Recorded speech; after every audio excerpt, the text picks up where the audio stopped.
अस्सलाम वालेकुम। कैसे हैं आप सब?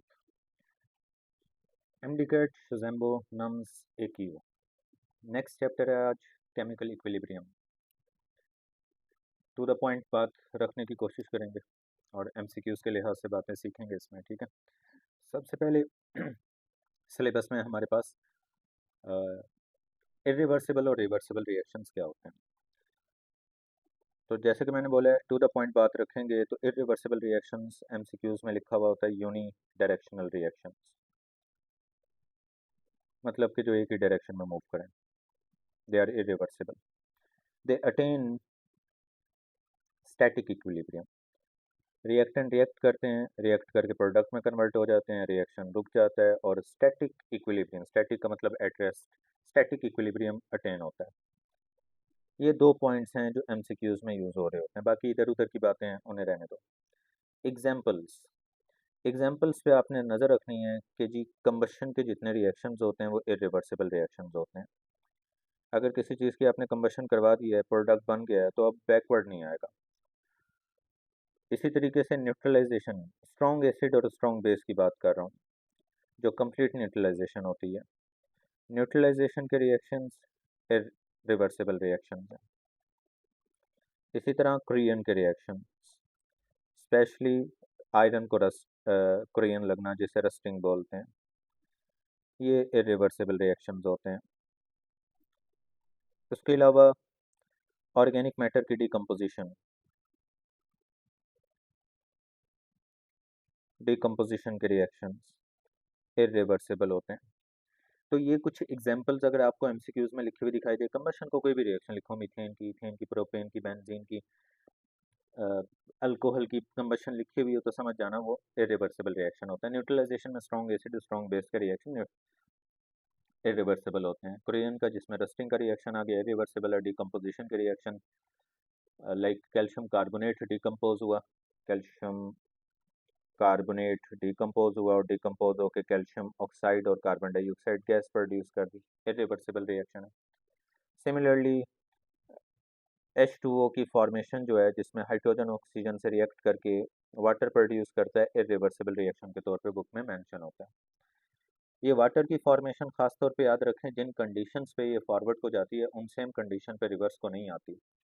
मतलब कि जिस टेम्परेचर प्रेशर की मौजूदगी में ये फॉरवर्ड को रिएक्शन जाएगा, उसी सेम टेम्परेचर प्रेशर की मौजूदगी में ये रिवर्स को नहीं आएगा, तो ये रिवर्सिबल ही होगा रिएक्शन। उसके अलावा रिवर्सिबल रिएक्शन होते हैं बाई डायरेक्शनल। एमसीक्यूज में लफ्ज़ क्या यूज़ होगा? By direction. बाई का मतलब होता है टू, मतलब जो दो डायरेक्शन में मूव करे। जाहिर है दो डायरेक्शन से मुराद होगी कि फॉरवर्ड डायरेक्शन में मूव करें और रिवर्स डायरेक्शन में मूव करें, फॉरवर्ड एंड रिवर्स। इनमें अटेन होता है डायनामिक इक्विलिब्रियम, इनमें अटेन होता है डायनामिक इक्विलिब्रियम। डायनामिक इक्विलिब्रियम मतलब जिसमें रेट इक्वल हो जाए, फॉरवर्ड और रिवर्स का रेट इक्वल हो जाए। और एग्जाम्पल में मोस्ट कॉमन एग्जाम्पल जो होगी जी, हैबर प्रोसेस में अमोनिया की फॉर्मेशन, कि नाइट्रोजन हाइड्रोजन से रिएक्ट करता है और बना देता है अमोनिया। ये आपने मोस्ट कॉमन एग्जाम्पल पढ़ी है तो एमसीक्यूज में आ रही होती है। उसके अलावा कॉन्टैक्ट प्रोसेस में, कॉन्टैक्ट प्रोसेस याद रखना, वैसे तो सल्फ्यूरिक एसिड की प्रिपरेशन का मेथड है, लेकिन सल्फ्यूरिक एसिड बनाने के दौरान एक स्टेप आता है जिसमें सल्फर डाइऑक्साइड की ऑक्सीडेशन करते हैं, मतलब उसका ऑक्सीजन से रिएक्शन करवाते हैं, सल्फर ट्राइऑक्साइड में कन्वर्ट हो जाता है, ये भी रिवर्सिबल है। लेकिन ख्याल करना, कॉन्टैक्ट प्रोसेस सल्फर ट्राइऑक्साइड की प्रिपरेशन का मेथड नहीं, सल्फ्यूरिक एसिड की प्रिपरेशन का मेथड है, लेकिन सल्फ्यूरिक एसिड बनाने के दौरान ये एक स्टेप आता है। अच्छा, एक और एमसीक्यूज में बात याद रखना, जो रिवर्सिबल रिएक्शंस होते हैं इनकी स्टिशियोमेट्रिक कैलकुलेशंस नॉट पॉसिबल, इनकी स्टिशियोमेट्रिक कैलकुलेशंस नहीं की जा सकती। और जो इरिवर्सिबल रिएक्शंस होते हैं इनकी स्टिशियोमेट्रिक कैलकुलेशंस की जाती हैं, there stoichiometric calculations can be done, इनकी स्टिशियोमेट्रिक कैलकुलेशन पॉसिबल है। ओके हो गया। तो ये कुछ इंपॉर्टेंट पॉइंट हैं जो रिवर्सिबल इरिवर्सिबल के बारे में एमसीक्यूज में आ रहे होते हैं। तो बस मैंने उन एमसीक्यूज के लिहाज से बात की और बात को ज़्यादा हमने नहीं खींचना बेवजह, इतना इंपॉर्टेंट भी नहीं है रिवर्सिबल इरिवर्सिबल। उसके बाद आपने करना है जी law of mass action. Law of mass action से बड़े कंसेप्ट निकलते हैं। तो लॉ ऑफ मैस एक्शन होता है जी रेट ऑफ फॉरवर्ड, किसके डायरेक्टली होता है? रिएक्टेंट की कंसंट्रेशन के। ये लें जी रिएक्टेंट की कंसंट्रेशन। और जब आप डायरेक्टली का साइन हटाओगे तो इक्वल और कांस्टेंट आएगा के एफ।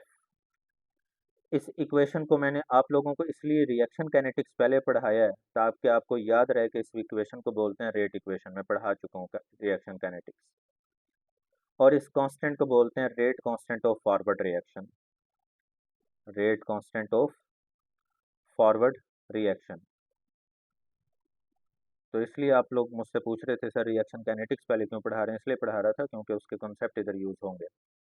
उसके अलावा रेट ऑफ रिवर्स जो होता है, रेट ऑफ रिवर्स वो डायरेक्टली किसके होता है? प्रोडक्ट की कंसंट्रेशन के। और डायरेक्टली हटाओगे तो के आर आएगा। के आर का मतलब रेट कांस्टेंट ऑफ रिवर्स। ठीक है। जब इक्विलिब्रियम अटेन होता है, जब डायनामिक इक्विलिब्रियम अटेन होता है तो आप याद रखना आपने बोलना है रेट इक्वल होते हैं, ना कि कंसंट्रेशन। कभी गलती से बोल बैठना कि कंसंट्रेशन हमेशा इक्वल होती है, नहीं। कंसंट्रेशन के लिए लफ्ज याद रखना कांस्टेंट का यूज करोगे आप हमेशा। रेट के लिए इक्वल का लफ्ज यूज करोगे तो डायनामिक इक्विलिब्रियम पे रेट इक्वल होते हैं। अब ये जो आर एफ है रेट ऑफ फॉरवर्ड, इसकी इक्वेशन ये लिखी हुई है, इधर लिख दो आप। ऊपर लिखी हुई है ना इक्वेशन फॉरवर्ड की रेट की, वो मैंने इधर लिख दी। और रिवर्स के रेट की भी मैंने इक्वेशन इधर लिख दी।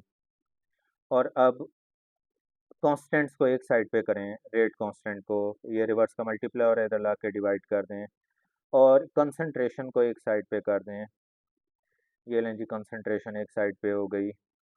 और अब मैंने ये इतनी डायरेक्टली मैं बता सकता था, इतनी मगजमारी इसलिए की है ताकि आपको बता सकूं एमसीक्यूज में केसी की दो स्टेटमेंट यूज हो रही होती हैं।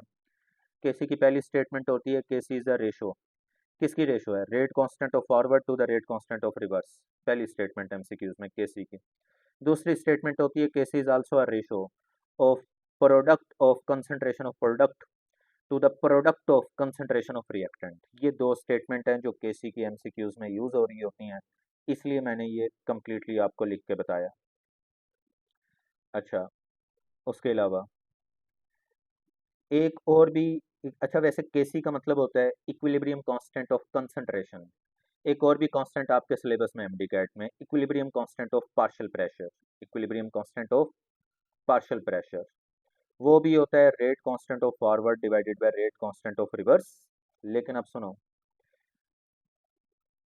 केसी हो या केपी हो, गैसेस के लिए आप स्टडी करते हैं, लिक्विड और सॉलिड की को आप मेंशन नहीं करते हैं, मैं ख्याल करना है एमसीक्यूज में। तो केपी को कैसे लिखते हैं? केपी को में जी ऊपर लिखते हैं partial pressure of product C, partial pressure of product D, partial pressure of reactant A, partial pressure of reactant B, और उनके नंबर ऑफ मोल को एक्सपोनेंट्स बना के लिख देते हैं। ये होता है जी केपी का रिलेशन। तो Kp is a ratio of rate constant of forward to the rate constant of reverse, and Kp is also a ratio of product of partial pressure of product to the product of partial pressure of reactant. Kp का मतलब याद रहेगा ना, equilibrium constant of partial pressure, equilibrium constant of partial pressure, और Kc का मतलब equilibrium constant of concentration. तो ख्याल करना एमसीक्यूज में, लेट से इस तरीके से एक इक्वेशन लिखी हुई है कि कैल्शियम कार्बोनेट है, वो फिजिकल स्टेट ब्रैकेट में खुद ही लिख देगा और कहेगा कैल्शियम कार्बोनेट डिकम्पोज होकर कैल्शियम ऑक्साइड मतलब लाइम बना रहा है और कार्बन डाइऑक्साइड गैस बना रहा है। तो इसकी केपी और केसी की इक्वेशन लिखें। तो याद रखना जब केसी की भी लिखते हो तो गैसेज ही लिखते हो, सॉलिड और लिक्विड की कंसंट्रेशन वन होती है तो उन्हें आप नहीं लिखते। ठीक है, तो गैसेस को सिर्फ लिखोगे। और बताओ क्या जब केसी लिखते हैं ऊपर प्रोडक्ट होते हैं ना, ये दो प्रोडक्ट हैं, इन दोनों में से ये तो सॉलिड है, ये तो ऊपर नहीं लिखोगे, सिर्फ गैस लिखोगे तो आप लिखोगे concentration of gas carbon dioxide. अच्छा, नीचे क्या लिखना होता है? रिएक्टेंट। अब रिएक्टेंट भी सॉलिड है तो सॉलिड नहीं लिख सकते, सिर्फ गैस लिखी जाएगी कार्बन डाइऑक्साइड। तो केसी का मतलब होता है ऊपर प्रोडक्ट लिखे नीचे रिएक्टेंट। ये थे दो प्रोडक्ट, इन दो में सिर्फ ये गैस थी वो लिखी।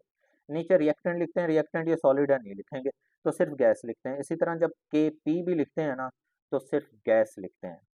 ठीक है, के पी में भी ऊपर प्रोडक्ट का पार्शियल प्रेशर नीचे रिएक्टेंट। प्रोडक्ट में तो सिर्फ एक ही गैस है तो सिर्फ उसी का पार्शियल प्रेशर ऊपर आएगा कार्बन डाइऑक्साइड का। ऊपर इस वाले प्रोडक्ट का पार्शियल प्रेशर नहीं लिखोगे क्योंकि सॉलिड का नहीं होता। और नीचे किसके पार्शियल प्रेशर लिखते हैं? रिएक्टेंट। रिएक्टेंट सॉलिड है तो उसको भी नहीं लिखोगे। तो इसकी केपी और केसी की इक्वेशन ऐसी बनेगी, ख्याल करना। सॉलिड को मत लिख देना केपी और केसी में, वो नहीं लिखे जाते एमसीक्यूज में, ये नजर रखना बात। ओके हो गया। अच्छा उसके अलावा मैं इधर ही लिख देता हूँ, इधर ही एडजस्ट कर देता हूँ, आप लोग समझ तो जाओ ही कि ठीक है, मैं इधर ही एडजस्ट कर देता हूँ ताकि ये ज़ाया ना हो जगह। उसके बाद ये आपसे पूछे जाएंगे यूनिट्स,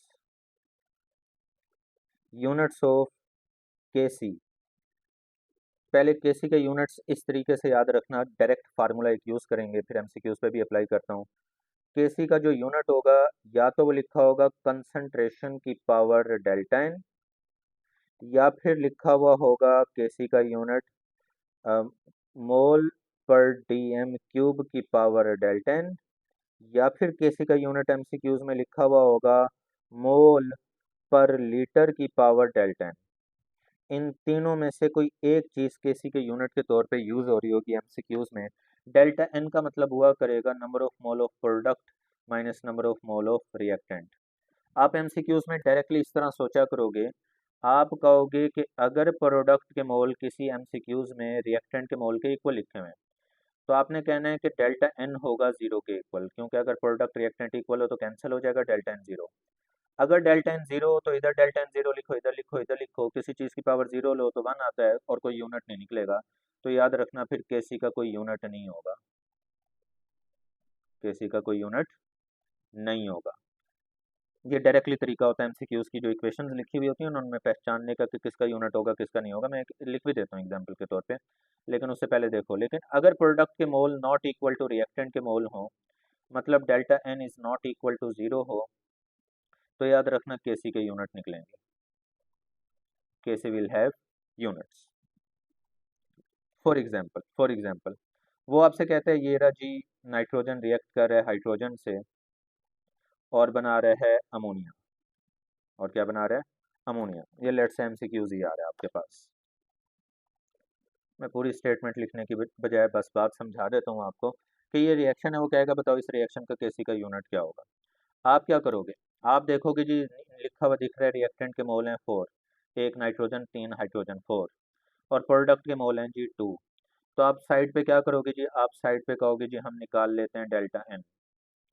डेल्टा एन क्या था? Product minus reactant. प्रोडक्ट कितना दिखाई दे रहा है? 2, माइनस रिएक्टेंट कितना दिखाई दे रहा है? 4। प्रोडक्ट कितना आपको दिखाई दे रहा है? 2, और रिएक्टेंट आपको कितना दिखाई दे रहा है? 4।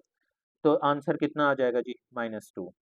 तो अब देखो इस रिएक्शन का केसी का यूनिट या तो एमसीक्यूज में आपको इस तरह लिखा हुआ दिखाई देगा कंसंट्रेशन, और डेल्टा एन की जगह उसने -2 लिखा होगा, या फिर केसी का यूनिट आपको इस तरीके से इसका लिखा हुआ दिखाई देगा कि केसी इज इक्वल टू मोल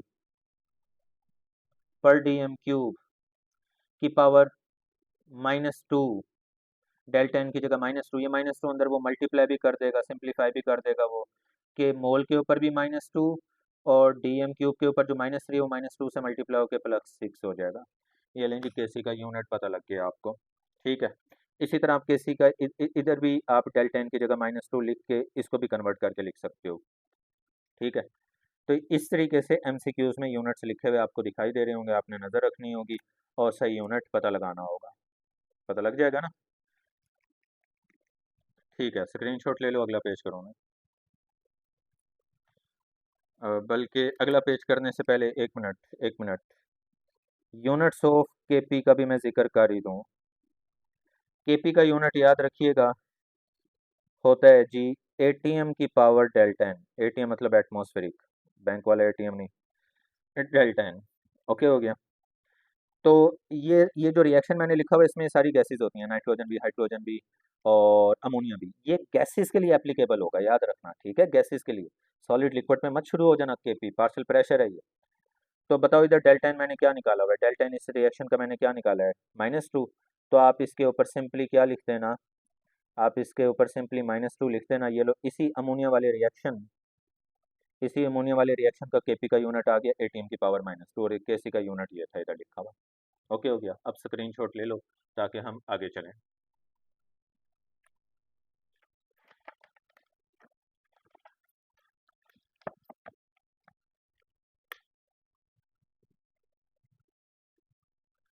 अच्छा जी, उसके बाद हमारे सिलेबस में है सिर्फ रिलेशनशिप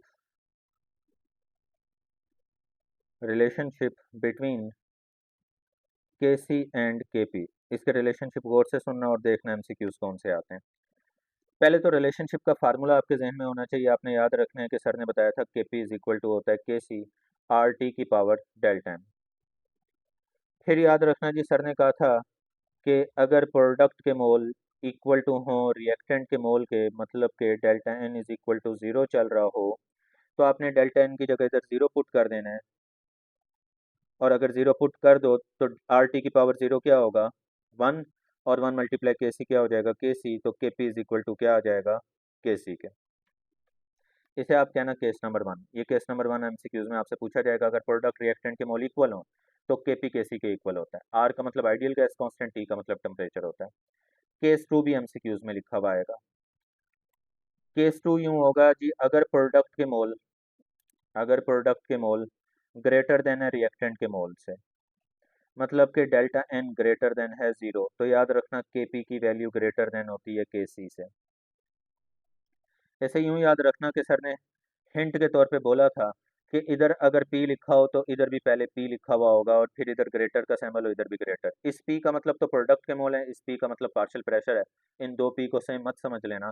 लेकिन यूं याद रखना, सर ने कहा था किसी इक्वेशन में प्रोडक्ट के मोल अगर ज़्यादा हो तो Kp की वैल्यू भी ज़्यादा होती है, मतलब P ज़्यादा तो P ज़्यादा। फिर याद रखना कि आपके उस्ताद ने बताया था कि अगर प्रोडक्ट के मोल कम हो रिएक्टेंट के मोल से, मतलब कि delta n less than zero हो, तो फिर के पी भी लेस होता है के सी से। तो ये अव्वल तो तीन रिलेशन डायरेक्टली आपसे एमसीक्यूज में पूछे जाएंगे। एमसीक्यूज में जो केमिकल इक्वेशंस लिखी हैं उन पे नज़र रखना कि प्रोडक्ट रिएक्टेंट के मोल इक्वल अगर हैं तो के पी के सी के इक्वल बोलना। अगर प्रोडक्ट के मोल ज़्यादा तो के पी की वैल्यू ज़्यादा, अगर प्रोडक्ट के मोल कम तो के पी की वैल्यू कम। फिर इन पे इस तरीके से एमसीक्यूज आएंगे। मैं एमसीक्यूज देता हूँ कैसे होंगे। फॉर एग्जांपल वो जी इक्वेशन लिख देगा, लिखी तो और भी बहुत ज़्यादा और भी इक्वेशन जा सकती हैं, लेकिन एमसीक्यूज में बड़ी कॉमन यूज़ होने वाली इक्वेशन है, इसीलिए इस पे लिख के दे रहा हूँ। कि वो कहेगा लेट से ये इक्वेशन है, और इस इक्वेशन के लिए which of following is true, या which of following is correct. और ऑप्शन लिखे हुए आपको दिखाई दे रहे होंगे। लेट से अल्फा ऑप्शन आपको लिखा हुआ दिखाई देगा कि K C is equal to K P R T की power delta n, sorry R T की पावर टू।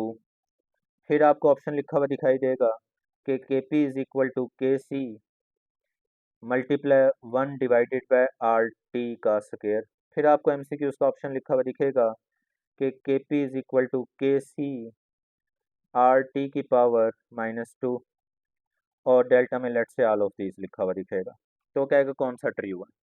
तो गौर से देखो डेल्टा एन निकाल लो।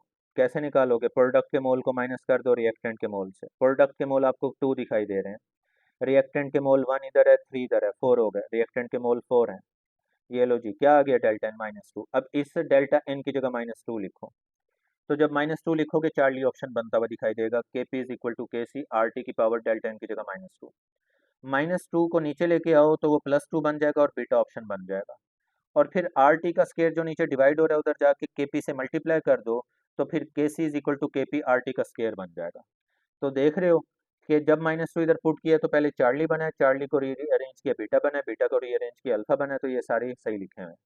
इस तरह के एमसीक्यूज बनते हैं इस रिलेशन पे, तो उन पे नज़र रखनी होगी आपने। ठीक है, और भी कोई इक्वेशन हो सकती है, मैंने एक समझा दी, अब बाकी इक्वेशन पे नज़र रखना आपका काम है। उसके बाद अब जी बात गौर से सुनना और समझना। हाँ जी, ग्राफ्स। अच्छा, ग्राफ्स के बाद जी, अल्लाह भला करे, कांस्टेंट वैल्यू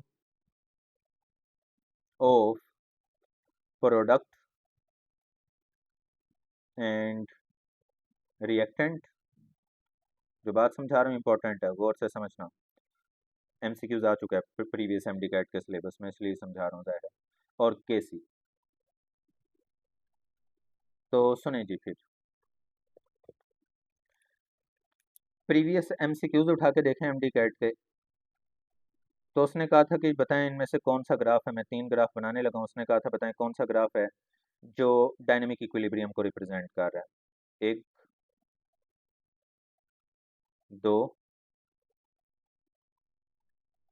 और ये जी आपके पास तीन,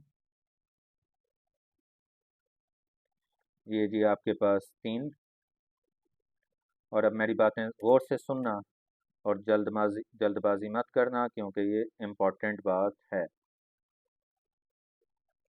तो सुने, जब टाइम होता है जी जीरो, जब टाइम क्या होता है जीरो, तो प्रोडक्ट जीरो होता है, मतलब प्रोडक्ट बना ही नहीं होता। टाइम जीरो का मतलब होता है रिएक्शन स्टार्ट नहीं हुआ, तो प्रोडक्ट भी तो नहीं बना होगा। और रिएक्टेंट क्या होता है मैक्सिमम, ये लें जी कैपिटल एम का मतलब मैक्सिमम। तो इधर भी मैं लिख देता हूँ कि टाइम जीरो पे प्रोडक्ट जीरो है और रिएक्टेंट मैक्सिमम है। और इधर भी मैं लिख देता हूँ टाइम जीरो पे प्रोडक्ट जीरो है और रिएक्टेंट मैक्सिमम है। अब याद रखो, जैसे ही टाइम आगे बढ़ना शुरू होगा ना, टाइम स्टार्ट होगा, तो रिएक्टेंट रिएक्ट करना शुरू कर देंगे, रिएक्टेंट की कॉन्सेंट्रेशन कम होने लगी और ग्राफ आखिरकार अब सीधा होने लग गया। प्रोडक्ट की कॉन्सेंट्रेशन बढ़ने लग गई और ये जी ग्राफ अब सीधा होने लग गया। ग्राफ यूं सीधा होने लग जाए तो सीधे होने का मतलब है कि कंसंट्रेशन अब बढ़ रही है ना कम हो रही है। स्ट्रेट लाइन में ग्राफ जा रहा हो तो इसका मतलब होता है कंसंट्रेशन कांस्टेंट रह रही है। ये देखो जरा, ग्राफ किसका नीचे आ रहा था, रिएक्टेंट का, तो इसका मतलब है रिएक्टेंट की कंसंट्रेशन जो रह रही है कांस्टेंट रह रही है। और ये वाला ग्राफ प्रोडक्ट का था, तो इसका मतलब है प्रोडक्ट की कंसंट्रेशन कांस्टेंट रह रही है। कंसंट्रेशन कांस्टेंट हो गई है तो इक्विलिब्रियम अटेन हो गया है, तो ये डायनामिक डायनामिक इक्विलिब्रियम अटेन कर लिया है सिस्टम ने। ठीक है। अब गौर से देखो, कांस्टेंट वैल्यू के याद रखना, मैथ में तीन रिलेशन पढ़ाए जाते हैं। मैथ कहती है दो कांस्टेंट वैल्यू के तीन रिलेशन हो सकते हैं, कि एक कांस्टेंट जो होगा वो दूसरे कांस्टेंट से बड़ा हो सकता है, एक कांस्टेंट दूसरे से छोटा हो सकता है और एक कांस्टेंट दूसरे के इक्वल हो सकता है। मैथ कहती है ये कांस्टेंट के तीन रिलेशंस होते हैं। तो अब सुनो, वो आपसे ग्राफ में पूछेगा बताओ दोनों की कंसंट्रेशन कांस्टेंट तो हो गई, कांस्टेंट वैल्यू बड़ी किसकी है? तो देखो ग्राफ ऊंचा किसका गया हुआ है, प्रोडक्ट का, तो प्रोडक्ट की कांस्टेंट वैल्यू याद रखना ग्रेटर है।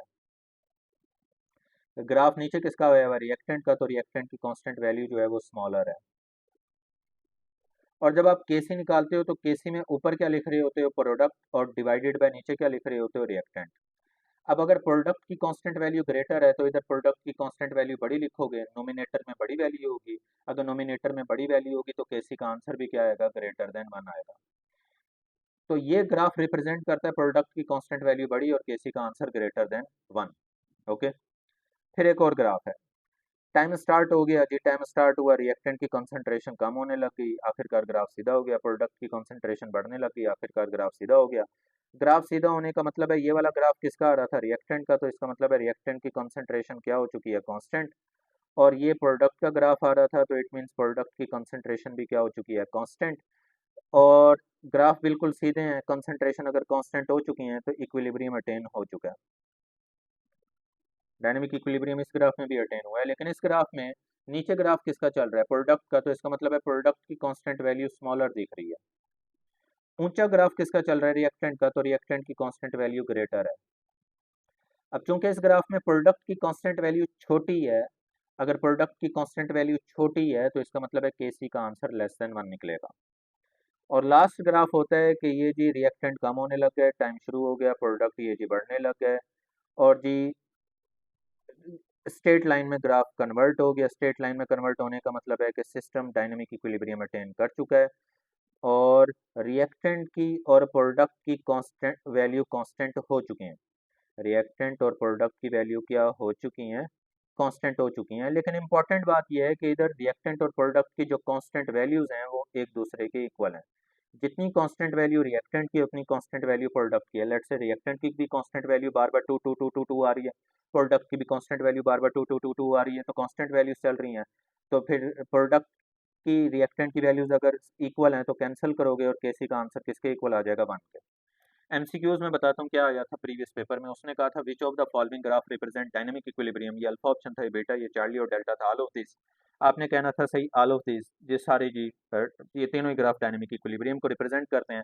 लेकिन डायनेमिक इक्विलिब्रियम की तीन डिफरेंट सिचुएशंस को रिप्रेजेंट करते हैं, जिनमें प्रोडक्ट की कॉन्सेंट्रेशन ग्रेटर होना इक्विलिब्रियम टाइम पे पॉसिबल है, प्रोडक्ट की कॉन्सेंट्रेशन कम होना भी पॉसिबल है, और प्रोडक्ट रिएक्टेंट की कॉन्सेंट्रेशन इक्वल होना भी पॉसिबल है। इसलिए मैं बच्चों को बार बार कहता हूँ कंसंट्रेशन के लिए लफ्ज कांस्टेंट यूज किया करो, और फिर वो कांस्टेंट के ये तीन रिलेशंस चल रहे होते हैं। ओके, उम्मीद है बात पता लग गई होगी। स्क्रीनशॉट लेना ले लो, आगे शुरू करें जल्दी से। अच्छा जी, इसके बाद आपने करनी है, इसके बाद आपने शुरू करना है जी applications of KC. Applications of KC, application of KC में सबसे पहली एप्लीकेशन एक्सटेंट ऑफ रिएक्शन में पढ़ाने लगा हूँ। एक्सटेंट ऑफ रिएक्शन, एक बात ख्याल रहे, ज़हन में याद रखना, जब हम बोलते हैं ना एप्लीकेशन ऑफ केसी, किसी चीज़ की एप्लीकेशन, तो केसी की एप्लीकेशन का मतलब है केसी आपको ऑलरेडी नॉन है, केसी आपको पहले से पता है। केसी पता होगा तो अप्लाई करोगे ना और एप्लीकेशन बनेगी, अगर केसी पता ही नहीं है तो एप्लीकेशन किस बात की। तो याद रखना, आगे मैं जितनी भी बातें पढ़ाऊंगा ये सोच के हम आगे चलेंगे कि केसी आपको ऑलरेडी नॉन है, पता है आपको केसी। अब सुने जी, एक्सटेंट का मतलब होता है कि जब इक्विलिब्रियम अटेन हुआ था तो इस इक्विलिब्रियम की हालत में सोल्यूशन के अंदर ज्यादा कौन थे, रिएक्टेंट ज्यादा मौजूद थे या प्रोडक्ट, रिएक्शन किस हद तक गया था, रिएक्शन फॉरवर्ड को ज्यादा गया था और प्रोडक्ट ज्यादा बनाया हुआ था, या रिएक्शन रिवर्स को ज्यादा आया था और रिएक्टेंट ज्यादा बनाया हुआ था। एक्सटेंट का मतलब है किस हद तक रिएक्शन गया, किस हद तक फॉरवर्ड को जाके प्रोडक्ट बनाया या किस हद तक रिवर्स को आके रिएक्टेंट बनाया। इसके तीन केस होते हैं। पहला केस होता है जी, अगर आपको कहीं पे एमसीक्यूज की केसी की वैल्यू बहुत बड़ी लिखी हुई दिखाई दे रही है, केसी की वैल्यू वेरी लार्ज, केसी तो पहले से पता होगा ना, केसी की वैल्यू दिख रही होगी ना आपको, केसी की value very large. For example ozone टूटता है और बनाता है ऑक्सीजन, इसकी जो केसी की वैल्यू लिखी गई होती है वो आपने याद भी रखनी है, क्योंकि एमडी कैट में वो पूछी भी गई थी, प्रीवियस पेपर देखोगे दिखेगी, 10⁻55 इसकी केसी की वैल्यू होती है एट रूम टेम्परेचर। अब गौर से देखो, केसी की वैल्यू बहुत बड़ी है, 10⁻55, ट्रिलियंस ट्रिलियंस में वैल्यू गई है। तो अगर वैल्यू बहुत बड़ी हो तो बताओ इस वैल्यू का प्रोडक्ट के साथ रिलेशन क्या चल रहा होता है, केसी की वैल्यू का प्रोडक्ट के साथ रिलेशन डायरेक्टली का होता है। केसी की वैल्यू बहुत बड़ी हो तो आपने कहना होता है कि एट इक्विलिब्रियम स्टेज या at equilibrium time concentration of product is very greater than concentration of reactant। अगर केसी की वैल्यू बहुत बड़ी है तो इसलिए आई होगी क्योंकि प्रोडक्ट की कंसंट्रेशन बहुत ज्यादा होगी, तो आपने कहना concentration of product very greater than reactant. इसे यूं भी बोलेंगे, प्रोडक्ट की कंसंट्रेशन इसलिए ज्यादा होगी because stability of product is very greater than stability of reactant.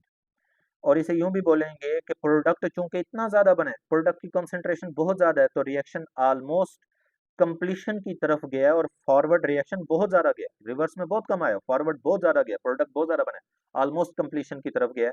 ये 3 पॉइंट एमसीक्यूज में आपके इसके लिखे हुए आ रहे होते हैं, ठीक है। तो इन 3 पॉइंट पे नजर रखना, और ये तीनों पॉइंट इक्विलिब्रियम पॉइंट पे डिस्कस हो रहे हैं, जब इक्विलिब्रियम सिस्टम अटेन कर चुका है, क्योंकि कैसे इक्विलिब्रियम पॉइंट पे डिस्कस होता है। फिर जी दूसरा केस होता है आपके पास, केस नंबर 2, कि अगर कहीं पे केसी की वैल्यू बहुत स्मॉल आपको दिखाई दे रही, value of KC is very small. For example hydrogen fluoride को तोड़ें तो बनती है हाइड्रोजन गैस और फ्लोरीन गैस, इसकी केसी की भी वैल्यू आपको याद रखनी पड़ेगी, एमसीक्यूज में डायरेक्टली पूछी जाती है। इसकी केसी की वैल्यू होती है 10⁻⁻13 एट 2000 टेम्परेचर, एट 2000 टेम्परेचर। तो अब इसकी केसी की वैल्यू बहुत स्मॉल है, 10⁻⁻13।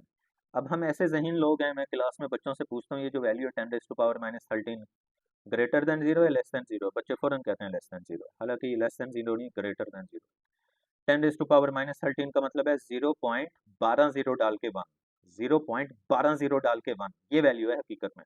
तो ये value still greater than zero है, ये value still greater than zero है। लेस देन जीरो तब बोलते हैं जब ये माइनस जो होता है इधर कॉफिशेंट में डाला हुआ होता है शुरू में कॉफिशेंट के साथ, ठीक है, तब इसे आप लेस देन जीरो बोलते हैं। तो ये वैल्यू ग्रेटर देन जीरो है, ख्याल करना। अच्छा, अब केसी की वैल्यू इतनी कम आई है तो एट इक्विलिब्रियम टाइम आप सारी बातें उलट कर दो, एट इक्विलिब्रियम टाइम आप कहो जी कंसंट्रेशन ऑफ प्रोडक्ट, केसी की वैल्यू कम है तो प्रोडक्ट कम होगा ना, concentration of product very less than reactant, stability of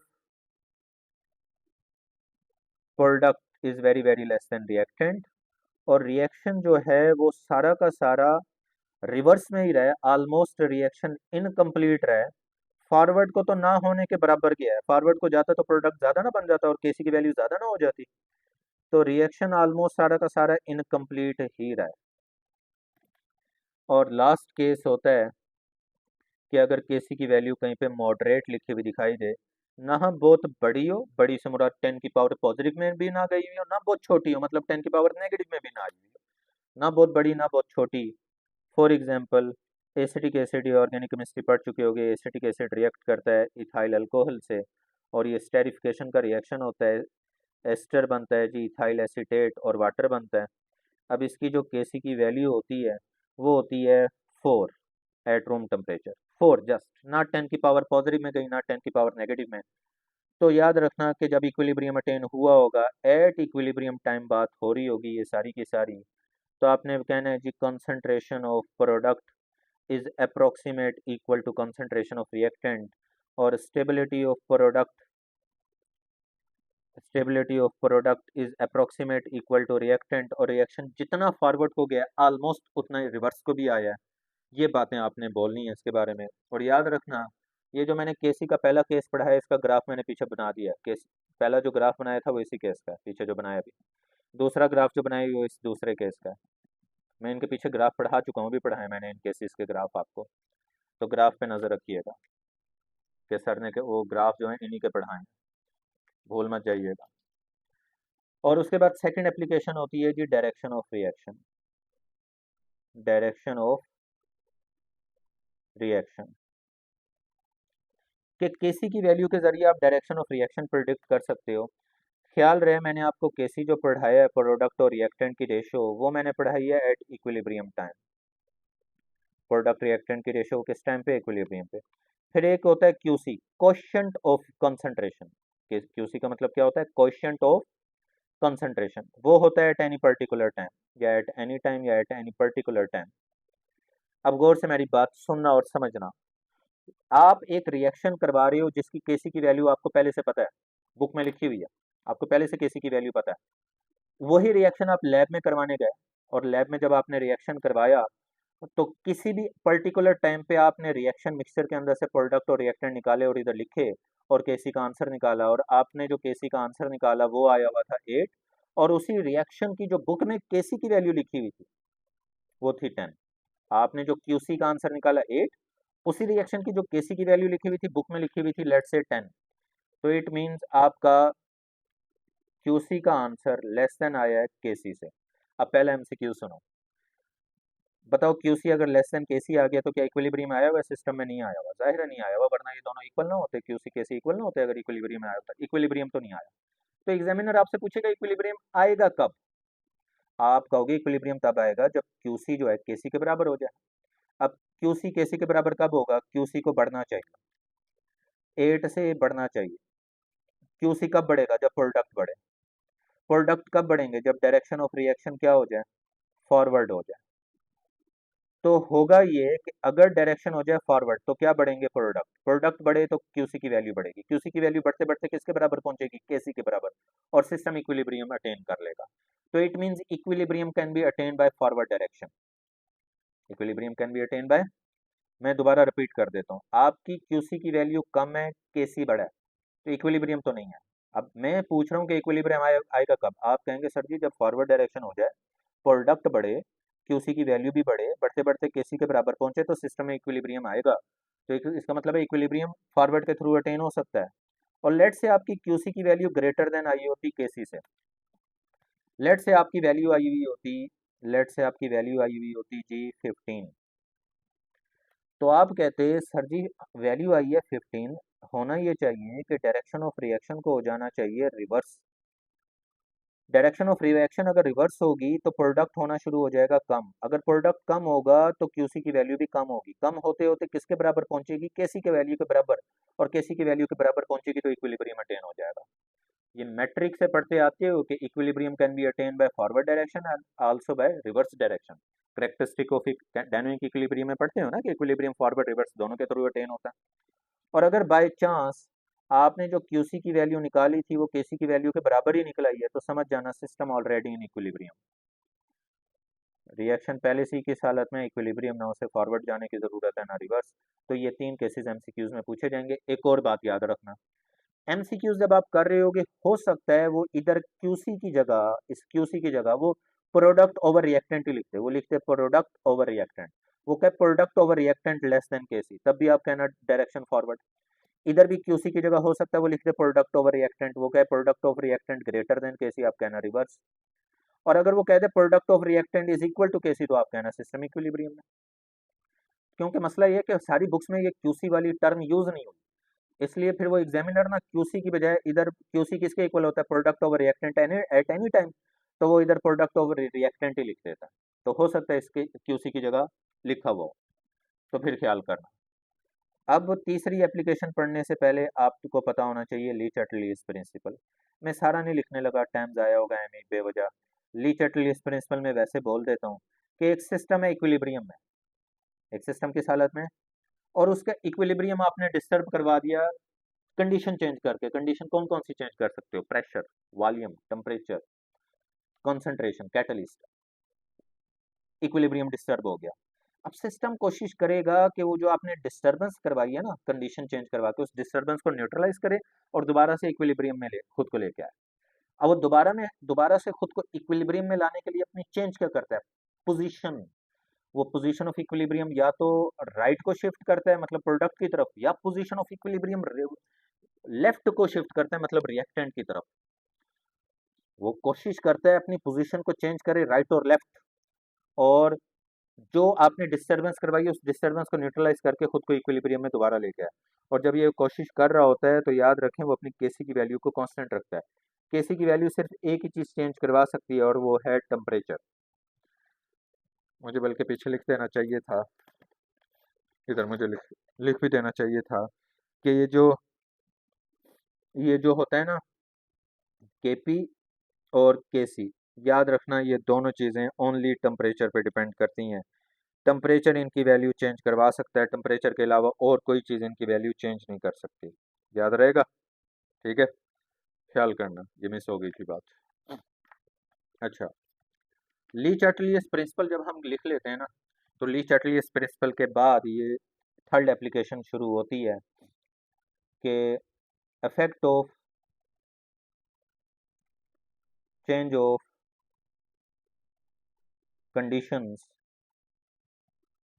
जिनमें सबसे पहले पढ़ाया जाता है effect of change of concentration. मैं इंपॉर्टेंट एग्जांपल करवाऊंगा जो प्रीवियस पेपर में एमडी कैट में ज़्यादा रिपीट हुई है, मैं वो एग्जांपल करवाऊंगा क्योंकि उसमें 4-5 एमसीक्यूज उससे बनते हैं। वो कहेगा जी बिस्मिथ ट्राइक्लोराइड है और उसकी करवाने लगे हैं हाइड्रोलिसिस। हाइड्रोलिसिस वाटर में दो हाइड्रोजन है, वो दो पॉजिटिव हाइड्रोजन दो नेगेटिव क्लोरीन से जोड़ के दो HCl बना देते हैं। जैसे ही दो पॉजिटिव हाइड्रोजन दो क्लोरीन निकालते हैं तो उन दो क्लोरीन की जगह ऑक्सीजन आके बिस्मिथ के साथ डबल बॉन्ड बना देता है और बिस्मिथ ऑक्सीक्लोराइड बनता है।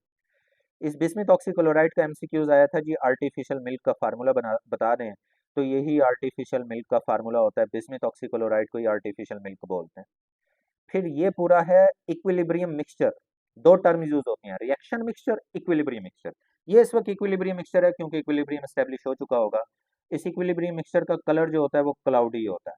कौन सा कलर होता है, किस वजह से क्लाउडी होता है, आर्टिफिशियल मिल्क की वजह से। अब सुने, वो एमसीक्यूज लिखेगा जी रिएक्टेंट की कंसंट्रेशन बढ़ाने लगे। रिएक्टेंट की कंसंट्रेशन अगर बढ़ाओ तो रिएक्टेंट दूसरी तरफ जाते हैं, प्रोडक्ट की तरफ जाते हैं। तो अगर रिएक्टेंट आपने बढ़ाए ना तो इक्विलिब्रियम तो डिस्टर्ब कर दिया। तो ली चार्टर्लीस प्रिंसिपल के मुताबिक जब आप रिएक्टेंट बढ़ाओगे तो रिएक्टेंट अपनी कुछ क्वांटिटी प्रोडक्ट की तरफ भेज देते हैं और डायरेक्शन ऑफ रिएक्शन को कर देते हैं फॉरवर्ड। अगर एमसीक्यूज में डायरेक्शन ऑफ रिएक्शन का लफ्ज हो फॉरवर्ड बोलना, लेकिन पोजीशन ऑफ इक्विलिब्रियम शिफ्ट हो जाती है टूवर्ड्स राइट और टूवर्ड्स प्रोडक्ट। पोजीशन का लफ्ज हो तो राइट बोलना, डायरेक्शन का लफ्ज हो तो फॉरवर्ड बोलना। और जब वो फॉरवर्ड को जाएगा तो याद रखना सिर्फ इस रिएक्शन के लिए आपने बोलना है क्लाउडी कलर इंक्रीज होगा। फॉरवर्ड को जा रहा है ना, आर्टिफिशियल मिल्क ज्यादा बनेगा, क्लाउडी कलर इंक्रीज होगा। ये सेम काम तब भी होगा जब आप प्रोडक्ट निकाल दो, कोई भी प्रोडक्ट निकाल दो बीच में से किसी भी तरीके से, बिस्मिथ ऑक्सीक्लोराइड या HCl। प्रोडक्ट निकालोगे तो प्रोडक्ट की कमी को आप सोच के देखो कौन पूरा करेगा, रिएक्टेंट। और रिएक्टेंट किस डायरेक्शन को जाएंगे, फॉरवर्ड डायरेक्शन को। ओके हो गया। फिर अगर आप रिएक्टेंट कम कर दो तो बताओ कमी कर दी रिएक्टेंट की। अब बताओ रिएक्टेंट की कमी को फिर पूरा कौन करे, रिएक्टेंट की कमी को और कौन पूरा करे, प्रोडक्ट। तो प्रोडक्ट पीछे की तरफ आएगा रिएक्टेंट की कमी को पूरा करने के लिए, और डायरेक्शन क्या कर देगा, रिवर्स। और पोजीशन ऑफ इक्विलिब्रियम बोलना, पोजीशन शिफ्ट हो जाएगी टुवर्ड्स लेफ्ट।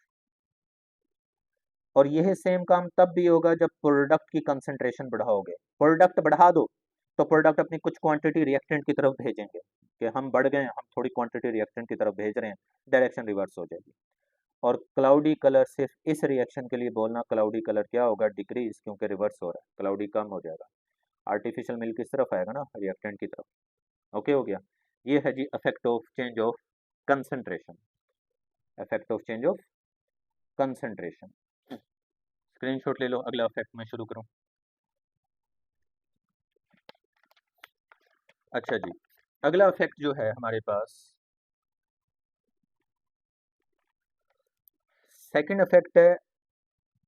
इसमें इंपॉर्टेंट एमसीक्यूज आएंगे, वो गौर से सुनना, क्योंकि टेम्परेचर का जो इफेक्ट है ना वो केसी की वैल्यू को चेंज करता है। तो मैं टेम्परेचर का ही इफेक्ट पढ़ाने लगा हूँ। टेम्परेचर के इफेक्ट में आपने पहला केस करना है, case number 1 for exothermic reaction. Exo वो होते हैं जिनमें हीट रिलीज हो, ऐसे। तो फॉर एग्जांपल अगर नाइट्रोजन रिएक्ट कर रहा है हाइड्रोजन के साथ और अमोनिया बना रहा है, अमोनिया बना रहा है, तो हीट रिलीज होती है -92 किलो जॉल पर मोल। अब ख्याल करना, कॉन्सेप्ट गौर से समझना, ये हीट रिलीज होके कंटेनर से बाहर नहीं गई, सराउंडिंग में नहीं गई, ये अभी सिस्टम का हिस्सा है। तो इक्विलिब्रियम याद रखना स्टेब्लिश हुआ है नाइट्रोजन हाइड्रोजन का अमोनिया और हीट के अगेंस्ट। इधर नाइट्रोजन हाइड्रोजन है, इधर अमोनिया और हीट है। अब याद रखो, हर वो चीज़ जो रिएक्शन के नतीजे में बनती है वो प्रोडक्ट होती है। हीट भी तो रिएक्शन के नतीजे में ही बनती है ना, एक्सो में। एक्सो में हीट जो बनती है वो रिएक्शन के नतीजे में ही बनती है। इसलिए याद रखना एक्सो की हीट को हम प्रोडक्ट बोला करेंगे, क्योंकि वो रिएक्शन के नतीजे में बनती है। एक्सो की हीट को क्या बोला करेंगे, प्रोडक्ट। अब कोई आपको बोले हीट बढ़ाई है, एक्सो के बारे में बोले, आप फौरन कहना सर जी प्रोडक्ट बढ़ाया है, क्योंकि एक्सो की हीट को तो प्रोडक्ट बोलते हैं। तो हीट बढ़ाई मतलब प्रोडक्ट बढ़ाया। अगर प्रोडक्ट बढ़ा दो तो प्रोडक्ट किस तरफ जाता है, रिएक्टेंट की तरफ, और डायरेक्शन क्या हो जाती है, रिवर्स। और पोजीशन किस तरफ शिफ्ट हो जाती है, टुवर्ड्स लेफ्ट। तो कहीं पे एमसीक्यूज में आप लिखे हुए देखो, वो बोल रहे हैं एक्सो की हीट बढ़ा रहे हैं या टेम्परेचर बढ़ा रहे हैं, तो आप समझ जाना प्रोडक्ट बढ़ाने लगे हैं। प्रोडक्ट बढ़ाओ तो प्रोडक्ट रिएक्टेंट की तरफ जाता है और डायरेक्शन रिवर्स हो जाती है।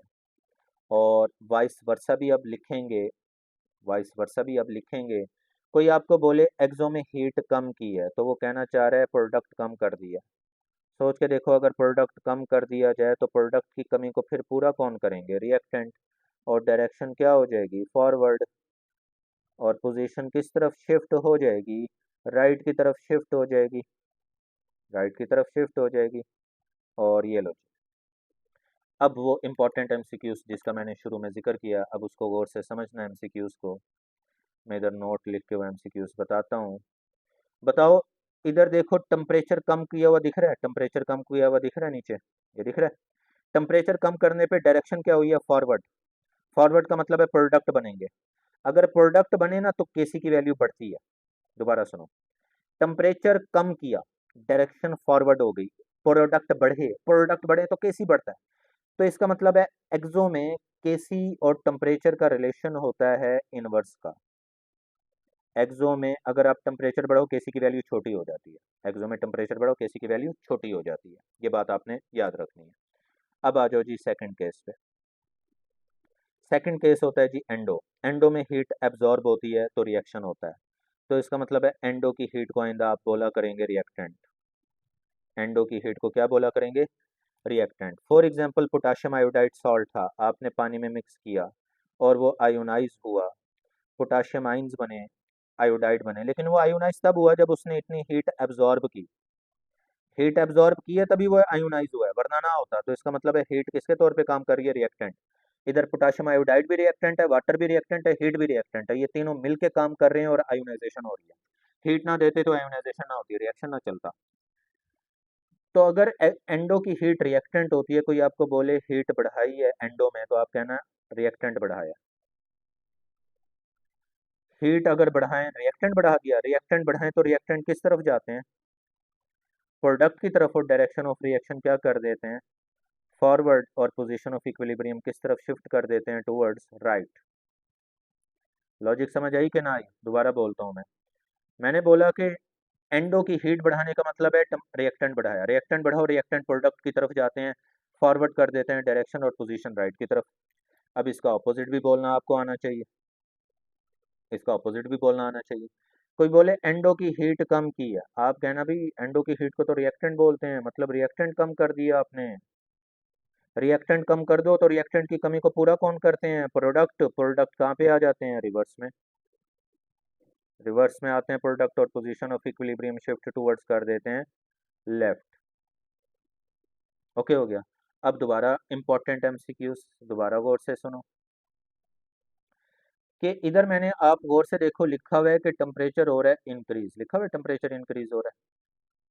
तो टेम्परेचर इंक्रीज होने पे मैंने नीचे अभी रिजल्ट आपको बताया, डायरेक्शन फॉरवर्ड हुई है, डायरेक्शन फॉरवर्ड हुई है तो प्रोडक्ट बढ़ेगा, प्रोडक्ट बढ़ेगा तो केसी की वैल्यू बढ़ेगी।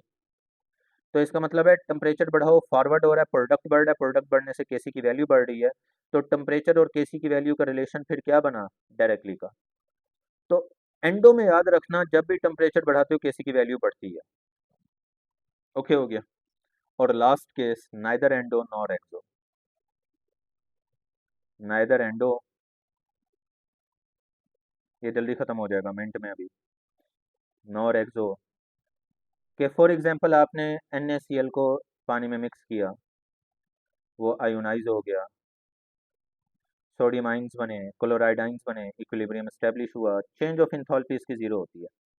इसकी जब सॉलिबिलिटी पढ़ाई जाती है ना, इसकी सॉलिबिलिटी कर्व भी स्ट्रेट लाइन में होती है, क्योंकि टेम्परेचर का इस पे इफेक्ट नहीं है। इसकी वाटर में डालो sodium chloride, change of enthalpy zero होती है, इसका इस पे टेम्परेचर का इफेक्ट नहीं होता, तो आप लिखोगे नो इफेक्ट ऑफ टेम्परेचर,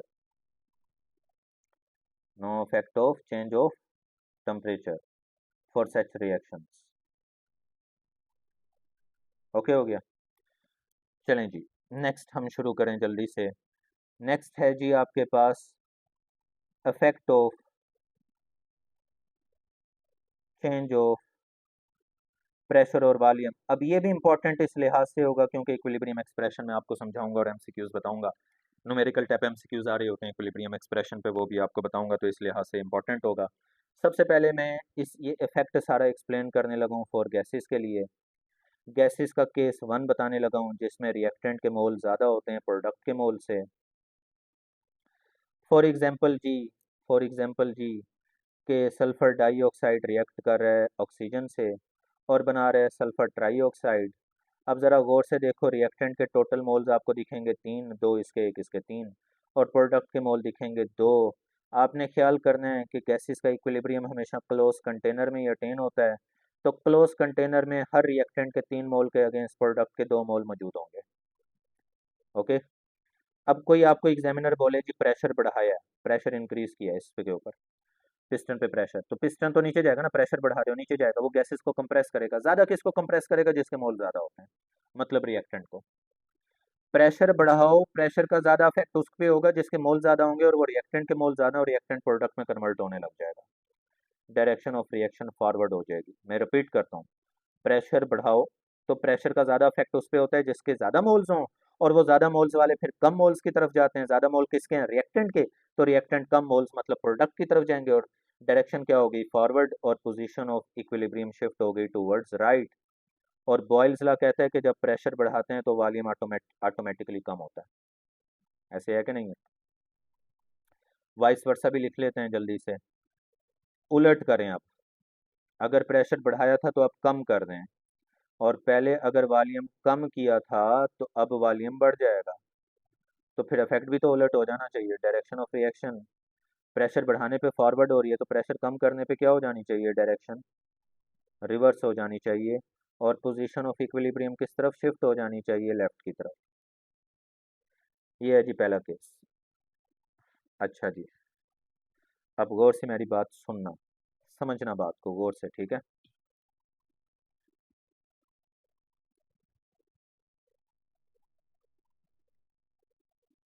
ये मैंने ऊपर वाली इक्वेशन लिखी दोबारा, मैं इसका एक्सप्रेशन ड्राइव करके आपको दिखाता हूँ कैसे होते हैं एक्सप्रेशन। एक्सप्रेशन में 3 स्टेप होते हैं, टाइम ज़ीरो वाला स्टेप, इक्विलिब्रियम टाइम वाला स्टेप और इक्विलिब्रियम कंसंट्रेशन वाला स्टेप।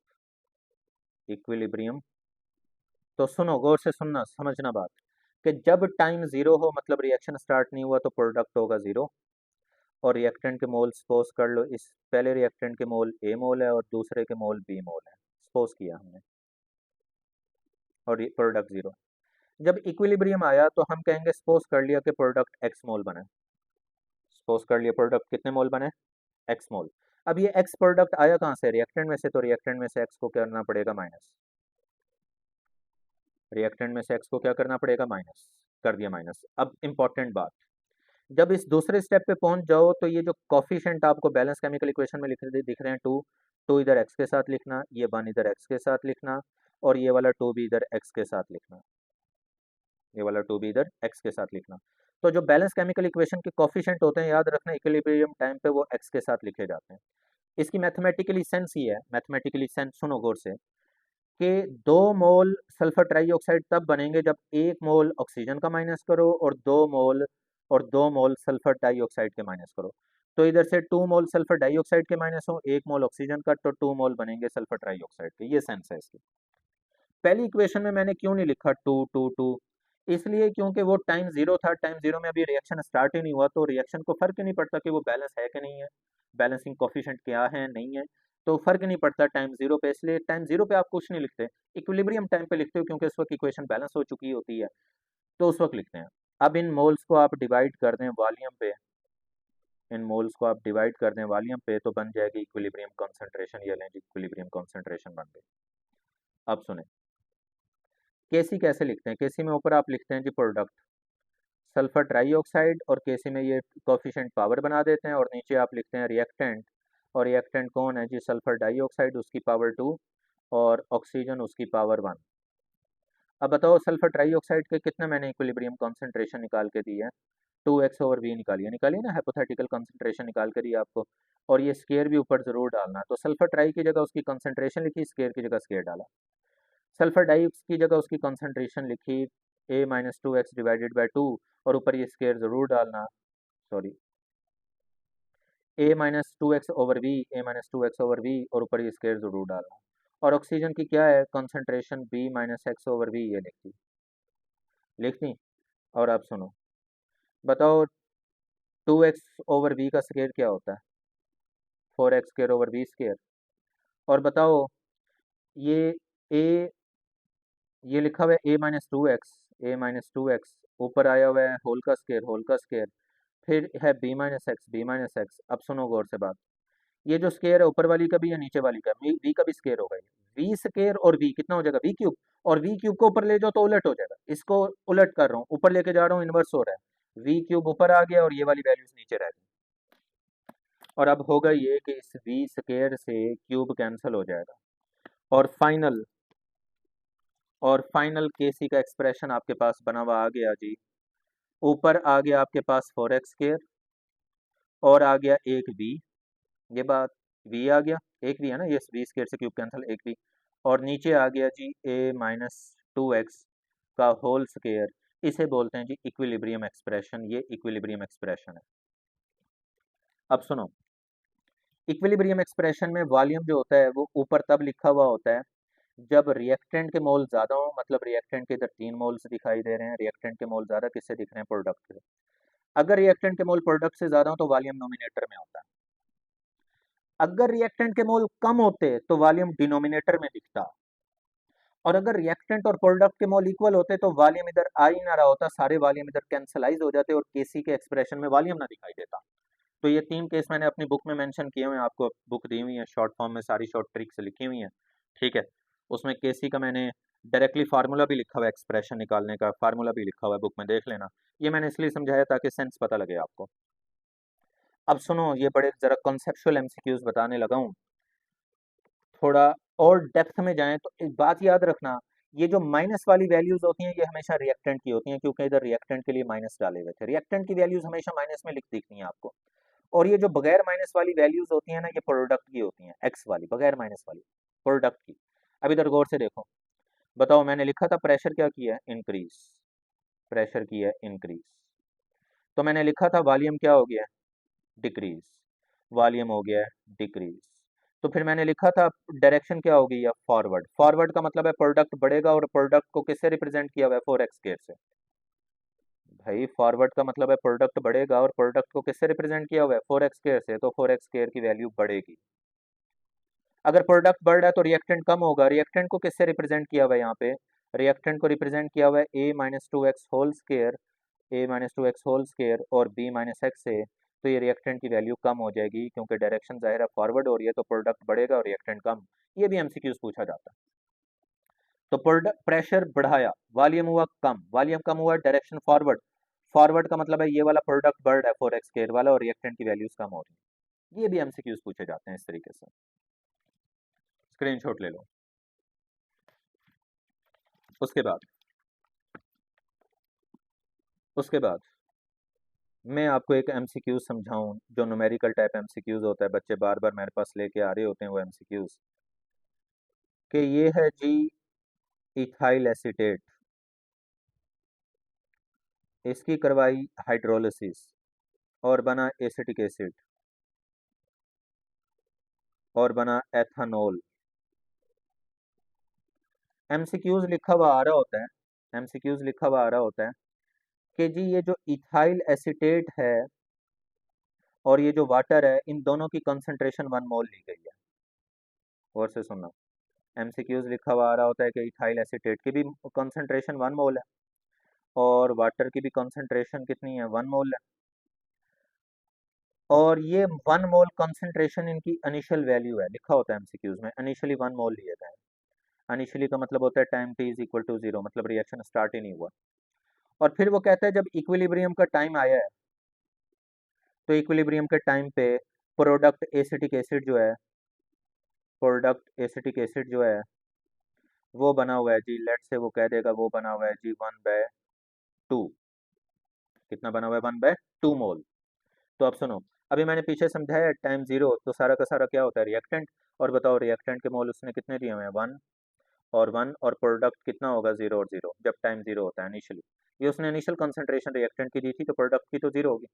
फिर मैंने पीछे भी समझाया जब इक्विलिब्रियम टाइम आता है, तो इक्विलिब्रियम टाइम पे कुछ ना कुछ प्रोडक्ट बनता है, उसने बता दिया कितना प्रोडक्ट बना हुआ है, एसिडिक एसिड कितना बना हुआ है, 1/2 मोल। अब याद रखो, अगर एसिडिक एसिड 1/2 मोल बने तो बैलेंस केमिकल इक्वेशन पे कहती है जितना एसिडिक एसिड बनेगा उतना अल्कोहल। तो याद रखना अल्कोहल भी 1/2 होगा, वो एमसीक्यूज में आपको नहीं बताएगा अल्कोहल 1/2, आपने खुद गैस किया, क्यों, क्योंकि दोनों के मोल इक्वल बन रहे हैं ना, जितना एसिडिक एसिड बन रहा है उतना ही तो अल्कोहल बन रहा है, तो आप कहेंगे अगर एसिडिक एसिड उसने 1/2 बोला है तो अल्कोहल भी 1/2 होगा।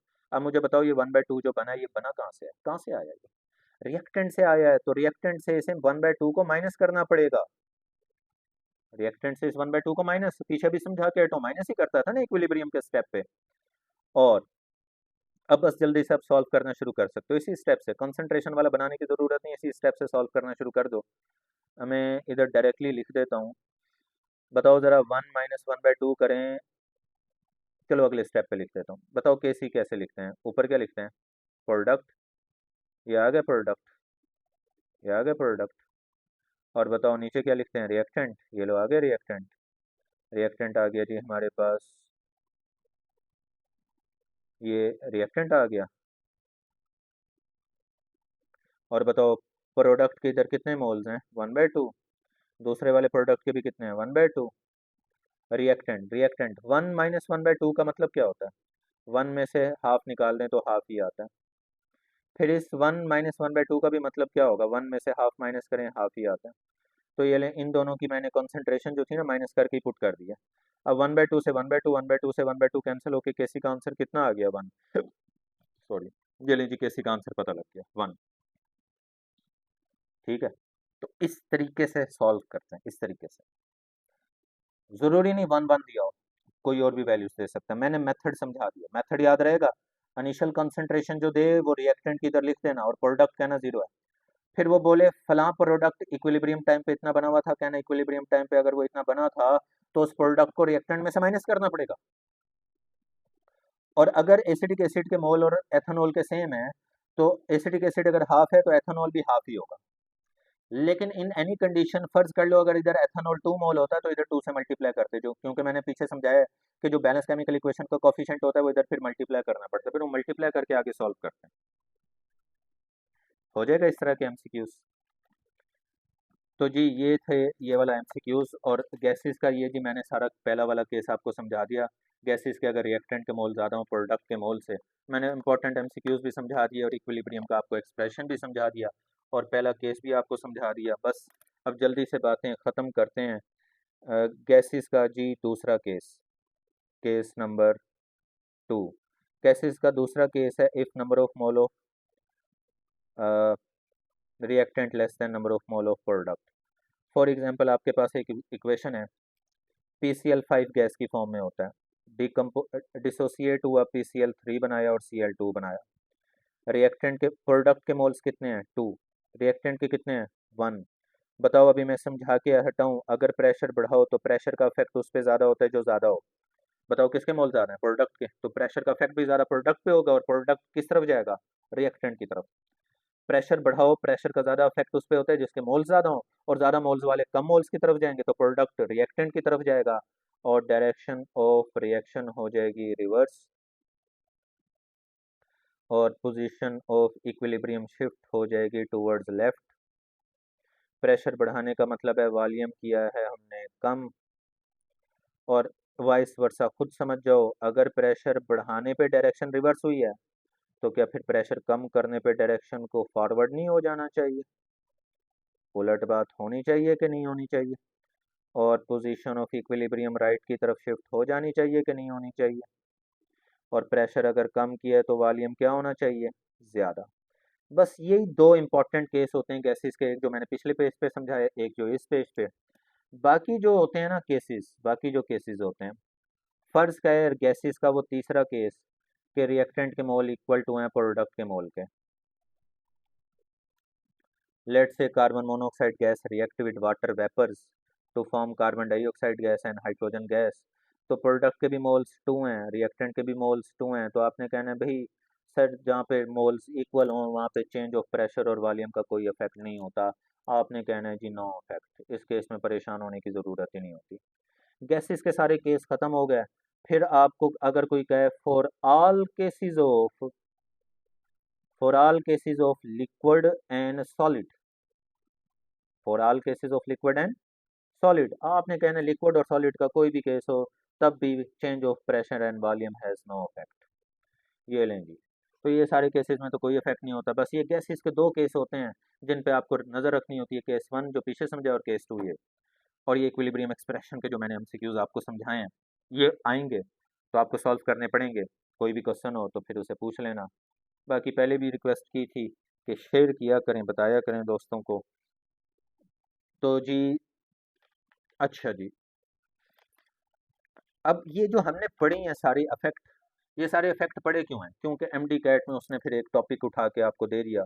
उसने कहा जी हैबर्स प्रोसेस करो, हैबर्स प्रोसेस। वो जो पीछे मैंने टॉपिक्स पढ़ाए हैं उनकी इसमें ज़रूरत पड़ती है। हैबर प्रोसेस में एमसीक्यू सुनो, पहले एमसीक्यूज पूछा जाएगा कि रिएक्टेंट की रेशो क्या होती है। आपने कहना है सर ने बताई थी रेशो होती है जी 1:3, मतलब नाइट्रोजन के 1 मोल हो और हाइड्रोजन के 3 मोल, या नाइट्रोजन का 1 मोल वॉल्यूम हो और हाइड्रोजन का 3 मोल।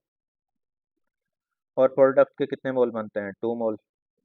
अब एक कंफ्यूजन वाला एमसीक्यूज, अक्सर बच्चे कहते हैं सर कहीं पे वैल्यू -92.46 किलो जो लिखी हुई होती है, कहीं पे वैल्यू लिखी हुई दिखाई दे रही होती है हैबर प्रोसेस की -46.23 किलो जोल, क्या चक्कर है।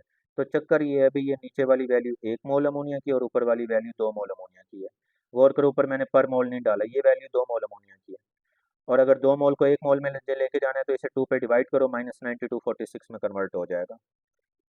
तो ये चक्कर होता है कि ये 1 और 2 मोल की वैल्यूज होती हैं, इसलिए चक्कर होता है। रिएक्टेंट के मोल कितने दिखाई दे रहे हैं टोटल 4, 1 और 3 4। प्रोडक्ट के मोल कितने हैं 2। अगला सुनो एमसीक्यूज, वो आपसे क्या पूछेगा, वो पूछेगा in equilibrium mixture, in equilibrium mixture वो आपको कहेगा बताओ परसेंटेज ऑफ अमोनिया कितनी होती है। तो आपने कहना है इक्विलिब्रियम मिक्सचर में अमोनिया 35% मौजूद होता है, बाकी परसेंटेज 65% रिएक्टेंट होता है, अमोनिया 35% होता है, एमसीक्यूज पूछा जाता है। अब वो पीछे सारी चीज़ें इसलिए पढ़ाई हैं क्योंकि इंडस्ट्री में जब रिवर्सेबल रिएक्शन का सामना होता है ना, तो हमने हर रिवर्सेबल रिएक्शन की डायरेक्शन करवानी होती है फॉरवर्ड, और हमने इंक्रीज करनी होती है, increase percentage yield of ammonia. Ammonia की पैदावार हमने बढ़ानी है, क्योंकि इंडस्ट्री में क्या करना है, प्रोडक्ट बनाना है ना, और प्रोडक्ट बनाने तो डायरेक्शन बार बार क्या करवानी पड़ेगी, फॉरवर्ड। तो पीछे सारी चीज़ें इसलिए पढ़ाई हैं ताकि आपको समझ आए कि डायरेक्शन फॉरवर्ड करवाने के लिए क्या क्या करते हैं। डायरेक्शन फॉरवर्ड करवाने के लिए एक तो होती हैं जी जनरल कंडीशंस, एक कौन सी कंडीशंस होती हैं, जनरल। दूसरी होती हैं ऑप्टिमम कंडीशन, जो कि एक्सपेरिमेंटल होती हैं, एक्सपेरिमेंटल होती हैं ऑप्टिमम कंडीशन। जनरल जो होती हैं वो कंसेप्चुअल होती हैं। ज़रा मुझे बताओ, मैंने पहला इफेक्ट कंसंट्रेशन का पढ़ाया, बताओ कंसंट्रेशन के साथ क्या करें डायरेक्शन फॉरवर्ड हो जाए, या तो रिमूवल ऑफ प्रोडक्ट करो, सॉरी, हाँ बल्कि सही है, रिमूवल ऑफ प्रोडक्ट करो, प्रोडक्ट निकालो। तो प्रोडक्ट की कमी को कौन पूरा करेंगे, रिएक्टेंट, और direction forward.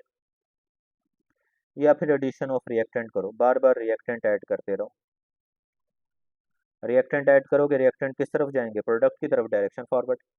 Addition of reactant के कंपैरिजन में रिमूवल ऑफ प्रोडक्ट ज़्यादा सूटेबल माना जाता है, कि जो प्रोडक्ट बनी जा रहे हैं ना उसे निकाली जो मुसलसल, प्रोडक्ट की कमी करवाओ ताकि रिएक्टेंट बार बार रिएक्ट करके मजीद प्रोडक्ट बनाते रहें और डायरेक्शन फॉरवर्ड होती रहे। ये पहला वाला केस ज़्यादा बेहतर माना जाता है। और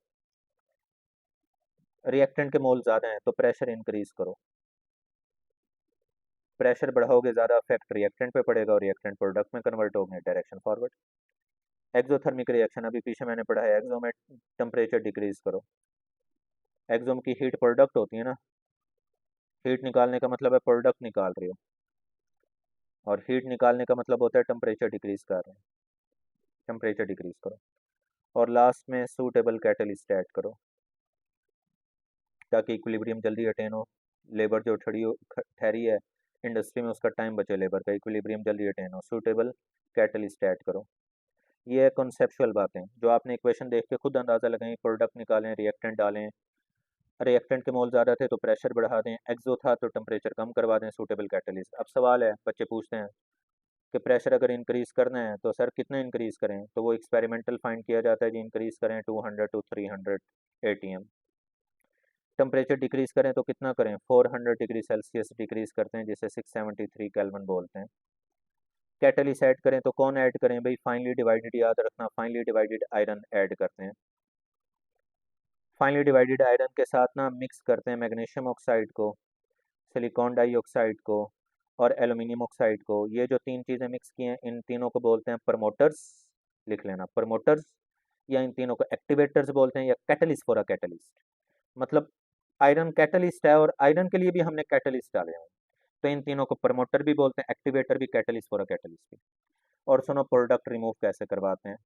ये जिस कंटेनर में रिएक्शन हो रहा होता है ना, उस कंटेनर में ठंडी क्वाइल्स लगाई हुई होती हैं, जैसे हमारे घर रेफ्रिजरेटर होता है, फ्रिज, उसके अंदर ठंडी क्वाइल्स होती हैं जो फ्रिज को ठंडा कर रही होती हैं। इसी तरह इस कंटेनर में ठंडी क्वाइल्स लगाई हुई होती हैं, हम क्वाइल्स के जरिए कंटेनर का टेम्परेचर ड्रॉप करते हैं -33।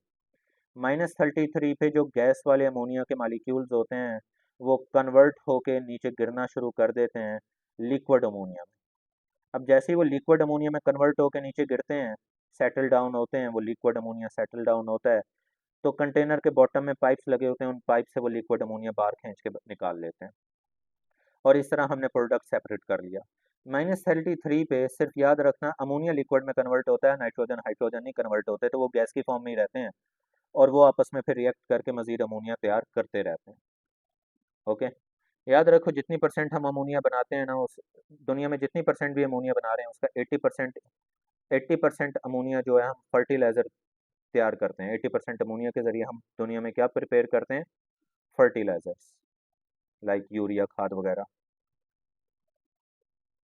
ठीक है, ये बात भी एमसीक्यूज में याद रख लेना। और ये था जी हैबर प्रोसेस। हैबर प्रोसेस के बाद बस थर्ड लास्ट टॉपिक है हमारा जी, और वो थर्ड लास्ट टॉपिक है हमारे पास कॉमन आइन इफेक्ट। गौर से समझना है, कॉमन आइन इफेक्ट पे एमसीक्यूज आते हैं। कॉमन आइन इफेक्ट, मैं इसकी स्टेटमेंट इसलिए लिखने लगा हूँ क्योंकि इंपॉर्टेंट है, की पॉइंट्स हैं उसमें। कॉमन आइन इफेक्ट कहता है एडिशन ऑफ कॉमन आइन करवाई है,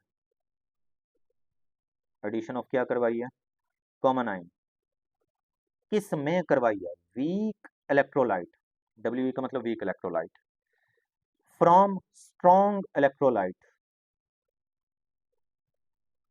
then following changes occur in weak electrolyte.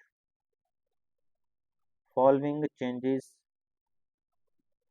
occur in weak electrolyte. सारा असर वीक इलेक्ट्रोलाइट पे होता है। सुनो क्या क्या असर होता है। वीक इलेक्ट्रोलाइट की डायरेक्शन ऑफ रिएक्शन रिवर्स हो जाती है। वीक इलेक्ट्रोलाइट की पोजीशन ऑफ इक्विलिब्रियम लेफ्ट की तरफ शिफ्ट हो जाती है। वीक इलेक्ट्रोलाइट की कंसंट्रेशन ऑफ आयंस कम होने लग जाती है। वीक इलेक्ट्रोलाइट की आयोनाइजेशन कम हो जाती है। कंसंट्रेशन ऑफ आयंस भी कम हो जाती है और आयोनाइजेशन भी कम। वीक इलेक्ट्रोलाइट की साइज ऑफ क्रिस्टल इंक्रीज होने लग जाता है। बताता हूँ कैसे। वीक इलेक्ट्रोलाइट में क्रिस्टलाइजेशन का प्रोसेस इंक्रीज होने लग जाता है। और इस पे बड़ी एक कॉमन एग्जांपल आती है, purification of NaCl, purification of sodium chloride. ये एमसीक्यूज में पूछा जाता है। तो सुनो मेरी बात अब गौर से समझना। ये था जी NaCl जो कि शुरू में इम्प्योर होगा, सॉलिड फॉर्म में इम्प्योर होगा। आपने डाला वाटर में तो वो आयोनाइज हुआ, अपने सोडियम एक्वासाइंस बनाए और क्लोराइड एक्वासाइन बनाए और इम्प्योरिटीज भी कुछ डिजोल्व हो गई, और इसे आप बोलोगे वीक इलेक्ट्रोलाइट। इसे क्या बोलोगे? Weak electrolyte. ये रहा वीक इलेक्ट्रोलाइट। अब जिस बीकर में ये वीक इलेक्ट्रोलाइट है उसमें आपने स्ट्रॉन्ग इलेक्ट्रोलाइट HCl ऐड किया। ये स्ट्रॉन्ग इलेक्ट्रोलाइट आपने ऐड कर दिया, स्ट्रॉन्ग इलेक्ट्रोलाइट। तो देखो मैंने क्या लिखा था। मैंने लिखा था कॉमन आयन की एडिशन करनी है वीक इलेक्ट्रोलाइट में। कहाँ से करनी है? स्ट्रॉन्ग इलेक्ट्रोलाइट से करनी है। तो वीक इलेक्ट्रोलाइट पे क्या क्या असर होगा सुनो। जो वीक इलेक्ट्रोलाइट लिखा हुआ था, जब आपने स्ट्रॉन्ग इलेक्ट्रोलाइट डाला है तो गौर से देखो, क्लोराइड आयन तो वीक इलेक्ट्रोलाइट में पहले भी मौजूद है और किसके तौर पे मौजूद है? प्रोडक्ट के तौर पे। क्लोराइड आयन दिख रहे हैं प्रोडक्ट के तौर पे। इसी बीकर में जब आपने HCl डाला तो उसने भी क्लोराइड आयन बना दिए, मतलब कि प्रोडक्ट बना दिया, क्योंकि क्लोराइड प्रोडक्ट के तौर पे तो मौजूद था। तो बेसिक ये कॉमन आयन है। इसे यूं भी बोल सकते हो कि प्रोडक्ट बढ़ गया। कॉमन आयन आने का मतलब होता है कि प्रोडक्ट मजीद आ गया। क्लोराइड पहले भी प्रोडक्ट के तौर पे मौजूद है, नया क्लोराइड भी आ गया प्रोडक्ट के तौर पे। तो बताओ, अभी पीछे मैंने पढ़ाया कि प्रोडक्ट बढ़ जाए तो डायरेक्शन ऑफ रिएक्शन क्या हो जाती है? प्रोडक्ट बढ़ाओ तो डायरेक्शन ऑफ रिएक्शन क्या हो जाती है? रिवर्स। तो वीक इलेक्ट्रोलाइट की डायरेक्शन ऑफ रिएक्शन रिवर्स हो जाएगी। वीक इलेक्ट्रोलाइट की पोजीशन लेफ्ट की तरफ शिफ्ट हो जाएगी। वीक इलेक्ट्रोलाइट के ये जो आपको आइंस दिखाई दे रहे हैं, ये आइंस पीछे की तरफ जाएंगे और इनकी कंसंट्रेशन कम होने लग जाएगी, जिसका अदर मतलब होगा आयोनाइजेशन कम हो रही है। और जब ये आइंस पीछे की तरफ जाएंगे तो ये सॉलिड क्रिस्टल जो बची पड़ी होगी थोड़ी बहुत, उस सॉलिड क्रिस्टल में ये शामिल होने लग जाएंगे और उस सॉलिड क्रिस्टल का साइज इंक्रीज होने लग जाएगा। इधर जो सॉलिड क्रिस्टल पड़ी हुई होगी, अब की बार वो क्रिस्टल सॉलिड, याद रखना, प्योर फॉर्म में बड़ी हो रही होगी, क्योंकि जो इधर इम्प्योरिटीज डिजोल्व हुई थी उन पे असर नहीं होगा HCl का, ना ना, इम्प्योरिटीज पे नहीं होगा। ये सोडियम और क्लोरीन वापिस जाएंगे और सॉलिड सोडियम क्लोराइड की क्रिस्टल में शामिल होंगे, और आपकी बार क्रिस्टल बड़ी होना शुरू होगी, साइज बड़ा होगा, प्योर फॉर्म में क्रिस्टल बड़ी होगी। लॉजिक बड़ी सादा। क्लोराइड प्रोडक्ट के तौर पे मौजूद था वीक इलेक्ट्रोलाइट में, स्ट्रॉन्ग इलेक्ट्रोलाइट ने भी क्लोराइड दिया, मतलब मजीद प्रोडक्ट दिया, तो इस वीक इलेक्ट्रोलाइट में प्रोडक्ट रिवर्स पे जाने लग गया, डायरेक्शन रिवर्स होगी। वो अपनी सॉलिड क्रिस्टल में जाएंगे, उसका साइज इंक्रीज करेंगे और प्योर फॉर्म में क्रिस्टल बड़ी हो रही होगी। ओके हो गया। एक और भी एग्जाम्पल देख लो। अमोनियम, ये मैंने वीक सॉल्ट की एग्जांपल दी है, ऊपर किसकी एग्जांपल दी है? वीक सॉल्ट की। अब वीक बेस की दे देता हूँ। ये रहा जी वीक बेस अमोनियम हाइड्रोक्साइड, पानी में डाला आयोनाइज हो गया। और ये है वीक इलेक्ट्रोलाइट। ये क्या है? वीक उसे बोलते हैं ना जो कम आयोनाइज हो, वीक इलेक्ट्रोलाइट वो होते हैं जो कम। अब मैंने अमोनियम हाइड्रोक्साइड का सॉल्ट लिया, अमोनियम क्लोराइड, जाहिर है सॉल्ट स्ट्रांग होगा। वीक बेस के सॉल्ट स्ट्रांग होते हैं, ऊपर अगर वीक बेस है तो उसका सॉल्ट स्ट्रांग होगा, तो वो बनाएगा अमोनियम आइंस ज्यादा तादाद में और क्लोराइड आइंस। ये रहा स्ट्रॉन्ग इलेक्ट्रोलाइट। अब भाई अमोनियम आइंस तो पहले भी सोल्यूशन में मौजूद है, प्रोडक्ट के तौर पे नए अमोनियम आइंस भी आ गए, मतलब प्रोडक्ट आ गया। तो फिर वीक इलेक्ट्रोलाइट का जो प्रोडक्ट होगा वो डायरेक्शन ऑफ रिएक्शन रिवर्स करके पीछे की जानिब आएगा और अमोनियम क्लोराइड में पीछे की जानिब आना शुरू कर देगा, रिवर्स में आ जाएगा। ठीक है। ये लें जी, वीक बेस की भी एग्जांपल होगी, एक वीक एसिड की भी दे देता हूँ, hydrogen sulphide. Hydrogen sulphide ionise होकर हाइड्रोजन आयन बनाता है और सल्फाइड आयन्स बनाता है, ये वीक इलेक्ट्रोलाइट है। और इस वीक इलेक्ट्रोलाइट में आपने HCl डाल दिया, उसने H पॉजिटिव आयन बनाया और Cl नेगेटिव। भाई H पॉजिटिव आयन तो पहले भी मौजूद हैं प्रोडक्ट के तौर पे, अब नए H पॉजिटिव आयन भी आ गए हैं स्ट्रॉन्ग इलेक्ट्रोलाइट से, तो इसका मतलब है प्रोडक्ट आ गया नया। तो फिर direction of reaction week electrolyte की क्या हो जाएगी, रिवर्स। H पॉजिटिव सल्फाइड से जुड़ के हाइड्रोजन सल्फाइड बनाना शुरू कर देगा और डायरेक्शन रिवर्स। तो मैंने एक एग्जांपल वीक सॉल्ट की दी है, दूसरी एग्जांपल वीक बेस की दी है, तीसरी एग्जांपल वीक एसिड की दी है, तीनों तरह के मैंने पढ़ाए हैं वीक। ठीक है, और याद रखना अफेक्ट वीक इलेक्ट्रोलाइट पे होता है, और कौन अफेक्ट डालेगा, स्ट्रॉन्ग इलेक्ट्रोलाइट हमेशा डालता है। ठीक है, ये बात मत भूलना, स्क्रीनशॉट ले लो। और सेकंड लास्ट हमारा टॉपिक जी बफर। सुने जी, बफर क्या होता है, स्पेशल सॉल्यूशन है, resist in change of its pH, in change of its pH, अपनी पीएच में चेंजिंग को रेजिस्ट करता है। कब करता है, जब स्मॉल अमाउंट ऑफ एसिड और बेस डालें। याद रखना, स्मॉल अमाउंट ऑफ एसिड और बेस डालना है, दुनिया भर का एसिड बेस डाल दिया तो ये रेजिस्ट नहीं कर पाएगा, ज़्यादा क्वांटिटी में एसिड बेस नहीं डालते वरना बफर डिस्ट्रॉय हो जाता है। तो बफर इज अ सोल्यूशन जो अपने पीएच में चेंजिंग को रेजिस्ट करेगा जब स्मॉल अमाउंट ऑफ एसिड और बेस डालोगे। अगला एमसीक्यूज वो आपसे पूछेगा, बताओ पीएच ऑफ ब्लड कितनी होती है, पीएच ऑफ ब्लड कितनी होती है। याद रखना वैल्यू होती है 7.35 से लेके 7.45 तक वैल्यू होती है। एमसीक्यूज में इन दोनों में से कोई एक वैल्यू आमतौर पे आ रही होगी, सही होगी। अच्छा, ये हमारा ब्लड भी बफर के तौर पे काम करता है और अपनी पीएच में चेंजिंग को रेजिस्ट करता है। हमारा ब्लड अपनी पीएच चेंज नहीं होने देता। ब्लड की पीएच 7.35 से ड्रॉप होकर 7 पे चली जाए या बढ़ के 8 पे चली जाए, पर्सन की डेथ हो सकती है। हमारा ब्लड नहीं चेंज होने देता अपनी पीएच। उसके बाद बफर की टाइप्स। बफर की टाइप्स पे सुनना गौर से, एमसीक्यूज कैसे होते हैं। एसिडिक बफर मैंने लिखा और मैंने बेसिक बफर लिखा, और क्या लिखा, बेसिक बफर। एमसीक्यूज गौर से सुनना कैसे होते हैं। एसिडिक बफर लिखा हुआ आएगा strong, sorry sorry sorry sorry sorry, weak acid and its salt with strong base. इसका बच्चे को मतलब ही नहीं समझ आता अक्सर। Weak acid and its salt with strong base. देखो मैंने वीक एसिड लिया, एसिटिक एसिड, और मैंने कहा था उसी वीक एसिड का क्या होना चाहिए, सॉल्ट। सुनो सॉल्ट कैसे बनाएंगे। किसी भी एसिड का प्रोटॉन हटाओ और प्रोटॉन हटा के मेटल जोड़ दो तो सॉल्ट बन जाता है। तो मैंने इस वीक एसिड का प्रोटॉन हटाया, मेटल जोड़ दी, सॉल्ट बन गया। ये मेटल आई कहाँ से होगी, स्ट्रॉन्ग बेस लाइक NaOH से आई होगी। ये मेटल कहाँ से आई होगी, स्ट्रॉन्ग बेस लाइक NaOH से। तो वीक एसिड भी आ गया जो कि आपको एसिटिक एसिड दिखाई दे रहा है, और उसका सॉल्ट भी आ गया सोडियम एसिटेट, और ये लें बफर तैयार हो गया। इसी तरह बहुत सारी एग्जांपल पूछी जाएंगी। Formic acid is a weak acid. Salt कैसे बनाएंगे, फॉर्मिक एसिड का डोनेटेबल ये वाला प्रोटॉन हटाएं और मेटल जोड़ दें, सोडियम फॉर्मेट, ये लें जी बफर बन गया अगला। ठीक है, सोडियम बेंजोएट ले लें, सॉरी बेंजोइक एसिड लें जो कि वीक एसिड होता है। सोडियम बेंजोइक एसिड लें, बेंजोइक एसिड। इसका सॉल्ट कैसे बनाएंगे, प्रोटॉन हटाएं मेटल जोड़ दें, सोडियम बेंजोएट बन गया।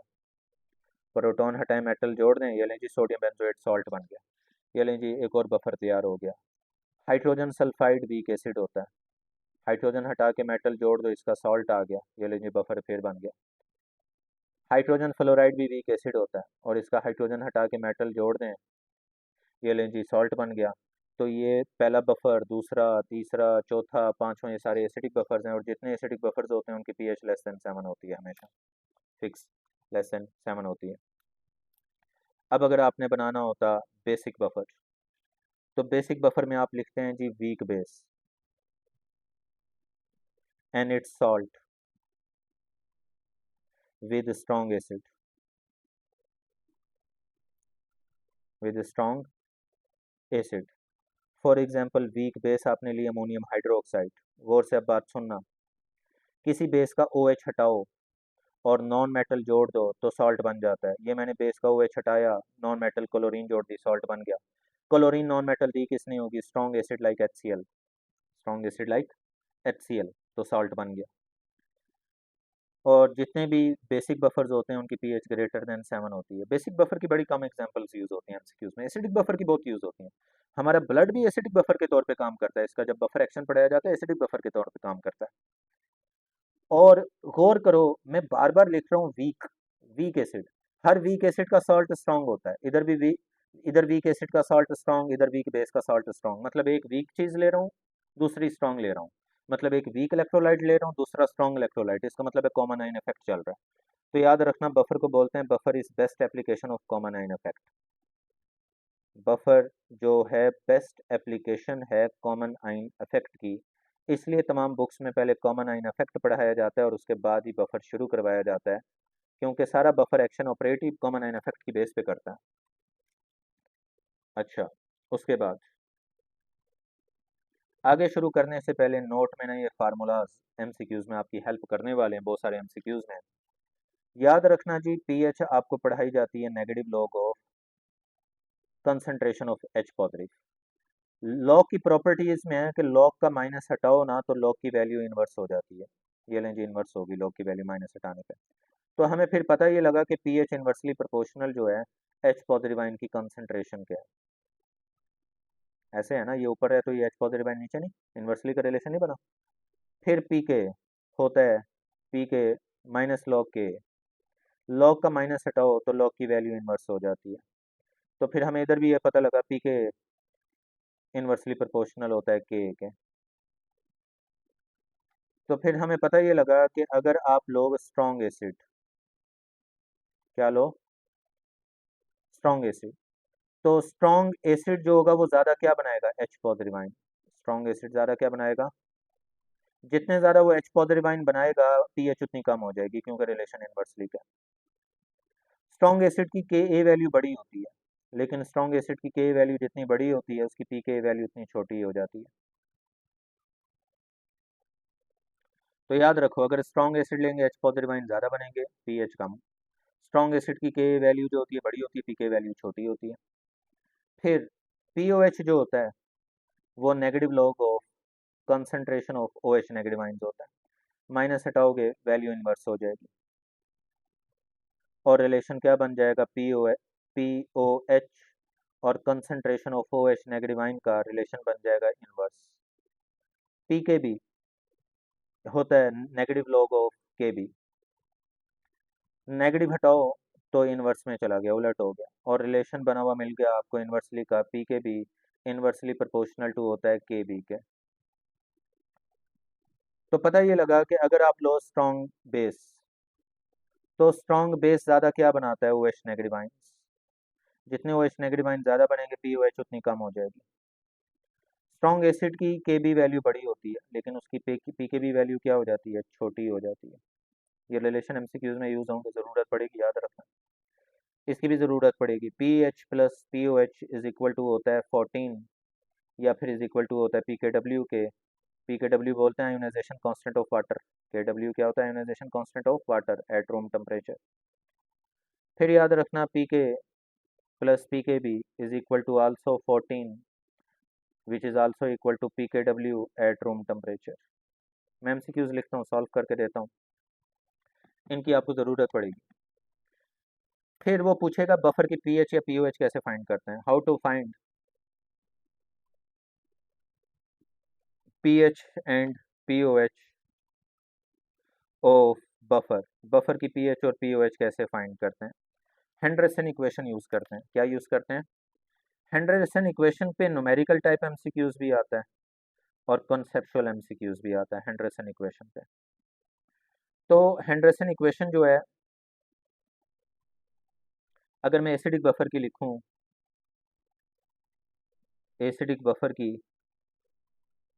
तो इनिशियल याद रखना ये इक्वेशन होती है, इनिशियल इक्वेशन होती है H positive ion is equal to K A multiply concentration of base divided by concentration of base नहीं था, एसिड था, concentration of acid divided by concentration of salt. ये एक्चुअल इक्वेशन होती है जिसको डेरिवेशन के थ्रू कन्वर्ट किया जाता है, P H is equal to P K plus log concentration of salt divided by concentration of acid. तो एमसीक्यूज में ये इक्वेशन भी लिखी हो सकती है, ये भी लिखी हो सकती है। ये equation H positive is equal to K multiply acid, acid की कंसंट्रेशन डिवाइडेड बाय सॉल्ट, और इधर बन जाता है P H P K log, और ऊपर आ जाता है concentration of salt over acid आ जाता है। ये दो इक्वेशन यूज होते हैं एमसीक्यूज में। अब याद रखना इन दो इक्वेशन के 3 केसेस आएंगे। इन दो इक्वेशन के कितने केसेस आएंगे? 3 केसेस। अब वो 3 केसेस आपने याद रखने हैं। वो आपको पहला केस बोलेगा कि जितना एसिड लिया है उतना ही लिया है सॉल्ट, और अगर वो बोल दे एसिड और सॉल्ट की कंसंट्रेशन ली है 1, तो देखो इधर एसिड की 1 होगी, सॉल्ट की भी 1 होगी, 1 डिवाइडेड बाय 1 1 होता है। लॉग 1 किसके इक्वल होता है? 0 के, और 0 प्लस पी के क्या आ जाएगा? पी के, तो इसका मतलब है P H is equal to आ जाएगा पी के। इन्हें बोलते हैं बेस्ट बफर्स, इनका बफर एक्शन मैक्सिमम होता है, इन्हें बेस्ट बफर्स बोला जाता है, इनका बफर एक्शन मैक्सिमम होता है। एमसीक्यूज में याद रखना। फिर अगर वो बोले कि एसिड ज्यादा लिया सॉल्ट से, तो देखो अगर एसिड डालोगे ज्यादा तो H पॉजिटिव आयन बनेंगे ज्यादा, अगर H पॉजिटिव आयन बने ज्यादा तो पीएच कम हो जाएगी। तो एसिड जब भी ज्यादा लेते हो ना तो पीएच कम हो जाती है पीके से। और तीसरा केस, और तीसरा केस मैं इधर लिख रहा हूँ, इधर साइड पे लिख रहा हूँ, आप लोग नोट सही तरीके से कर लेना सही जगह पे, कि तीसरा केस है कि अगर एसिड हमने इधर ज़्यादा लिया था, अब एसिड कर रहा हूँ कम, अगर एसिड कम लिया सॉल्ट से, तो सोच के देखो अगर एसिड डालें कम तो H पॉजिटिव आयन भी तो कम होंगे, तो पीएच क्या हो जाएगी? ज़्यादा। तो पीएच ज़्यादा हो जाती है जी पी के ए से। तो ये 3 केसेस हैं जी। एसिड और सॉल्ट, ये बड़ा इंपॉर्टेंट है, एसिड सॉल्ट की कंसंट्रेशन इक्वल टू 1 हो तो पीएच इज इक्वल टू पीके होता है, वो बेस्ट बफर्स होते हैं, ख्याल करना है, एमसीक्यूज में बात पूछी जाती है। अगर एसिड ज़्यादा डालोगे पीएच कम हो जाएगी, और एसिड कम डालोगे तो फिर पीएच क्या हो जाएगी? ज़्यादा हो जाएगी। ये 3 केसेस इस पे पूछे जाएंगे आपसे। मैं इन पे न्यूमेरिकल टाइप एमसीक्यूज भी अभी सॉल्व करवाता हूँ, लेकिन उससे पहले बेसिक बफर की मैं इक्वेशन आपको लिख के दिखा दूँ। सुने जी, बेसिक बफर की हेंड्रेसन इक्वेशन क्या होती है? बेसिक बफर की हेंड्रेसन इक्वेशन होती है जी, एक्चुअल इक्वेशन तो यूं लिखी हुई होती है, OH negative ion is equal to KB multiply concentration of base divided by concentration of salt. इस इक्वेशन को डेरिवेशन के थ्रू नेगेटिव लॉग ले लू के कन्वर्ट किया हुआ होता है, POH is equal to PKB plus log और concentration of salt over concentration of base. इसे यूं समझ लो, अभी मैंने क्या पढ़ाया, OH और POH का रिलेशन क्या होता है? इन्वर्सली का होता है ना। तो OH अगर POH का रिलेशन इन्वर्सली का है, तो इधर देखो OH में बेस ऊपर है सॉल्ट नीचे है, तो POH में सॉल्ट ऊपर है बेस नीचे है, यूं याद कर लेना। पीछे वाली में भी यूं, पीछे जो भी इक्वेशन लिखवाई है उसमें भी यही सेंस है, ठीक है। तो इसमें भी 3 केसेस होंगे आपके पास, उन 3 केस पे एमसीक्यूज बनेगा। वो अगर आपको कह दे भाई के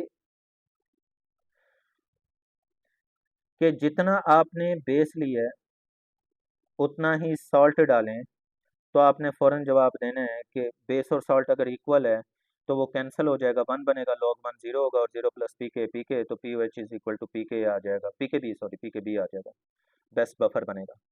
1 होगा, जब कंसंट्रेशन 1 पे नजर रखना, 1 होनी चाहिए कंसंट्रेशन, ठीक है। अगर दोनों की कंसंट्रेशन इक्वल भी है और 1 की इक्वल है तब बेस्ट बफर होगा। और अगर बेस ज़्यादा डालें तो OH नेगेटिव आयन भी तो ज़्यादा बनेंगे, तो POH क्या हो जाएगी? कम।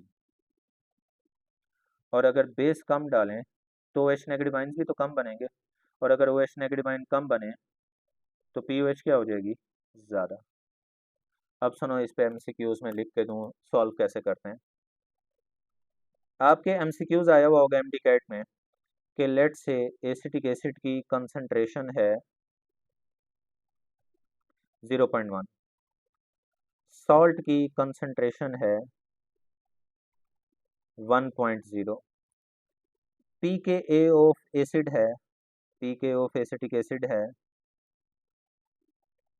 4.74। तो वो कहेगा फाइंड करें, MCQs की स्टेटमेंट में लिखा होगा POH। तो बच्चा फौरन कंफ्यूज हो जाता है, सर पीओएच कैसे, पीएच होनी चाहिए, ये तो एसिडिक बफर है। तो सुनो कैसे करना है, तसल्ली से देखो। पहले तो पीएच ही निकालोगे ना, एसिडिक बफर बनाया हुआ ना, एसिड है वीक सॉल्ट है, पहले तो पीएच ही निकालनी पड़ेगी, और उसका फार्मूला भी मैंने पढ़ा दिया, पी के लॉग, ऊपर क्या लिखते हैं सॉल्ट और नीचे क्या लिखते हैं एसिड। तो बताओ पी के कितना है जी, 4.74, 4 लॉग सॉल्ट कितना दिया हुआ है, सॉल्ट दिया हुआ है 1.0 या 1 एक ही बात होती है, 1 दिया हुआ है। नीचे लिखना है एसिड, एसिड कितना दिया हुआ है 0.1। सॉल्व ऐसे करोगे, आप कहोगे जी पॉइंट हटाया नीचे आ गया 10, ये पॉइंट हटाओ नीचे 10 आएगा ना इसके, फिर ये बन जाएगा 1/10। वो 1/10 ऊपर लेके जाओ तो इन्वर्स हो जाएगा, 10/1 हो जाएगा। फिर से सुनो, पॉइंट हटाया नीचे आया 10, ये बन गया 1/10, 1/10 को ऊपर लेके गए तो 10/1 बन गया, 10/1 लिखने की जरूरत नहीं है आपको, 10/1 10 ही होता है ना। लॉग 10 किसके इक्वल होता है, फिक्स 7 के इक्वल होता है, लॉग 10 की वैल्यू हमेशा 1 होती है। तो इसमें 1 प्लस कर दो तो कितना आ गया 5.74, पीएच आ गई। और पीछे मैंने एक फार्मूला भी आपको लिख के दिया, P H plus P O H is equal to किसके होता है 14 के। अब आपने तो पी ओ एच फाइंड करनी है ना, पी ओ एच, तो प्लस का पी एच इधर ला के माइनस कर दो, माइनस कर दो। पी एच की वैल्यू कितनी निकाली है, प्लस का पी एच इधर ला के माइनस करें, पी एच की वैल्यू कितनी है 5.74।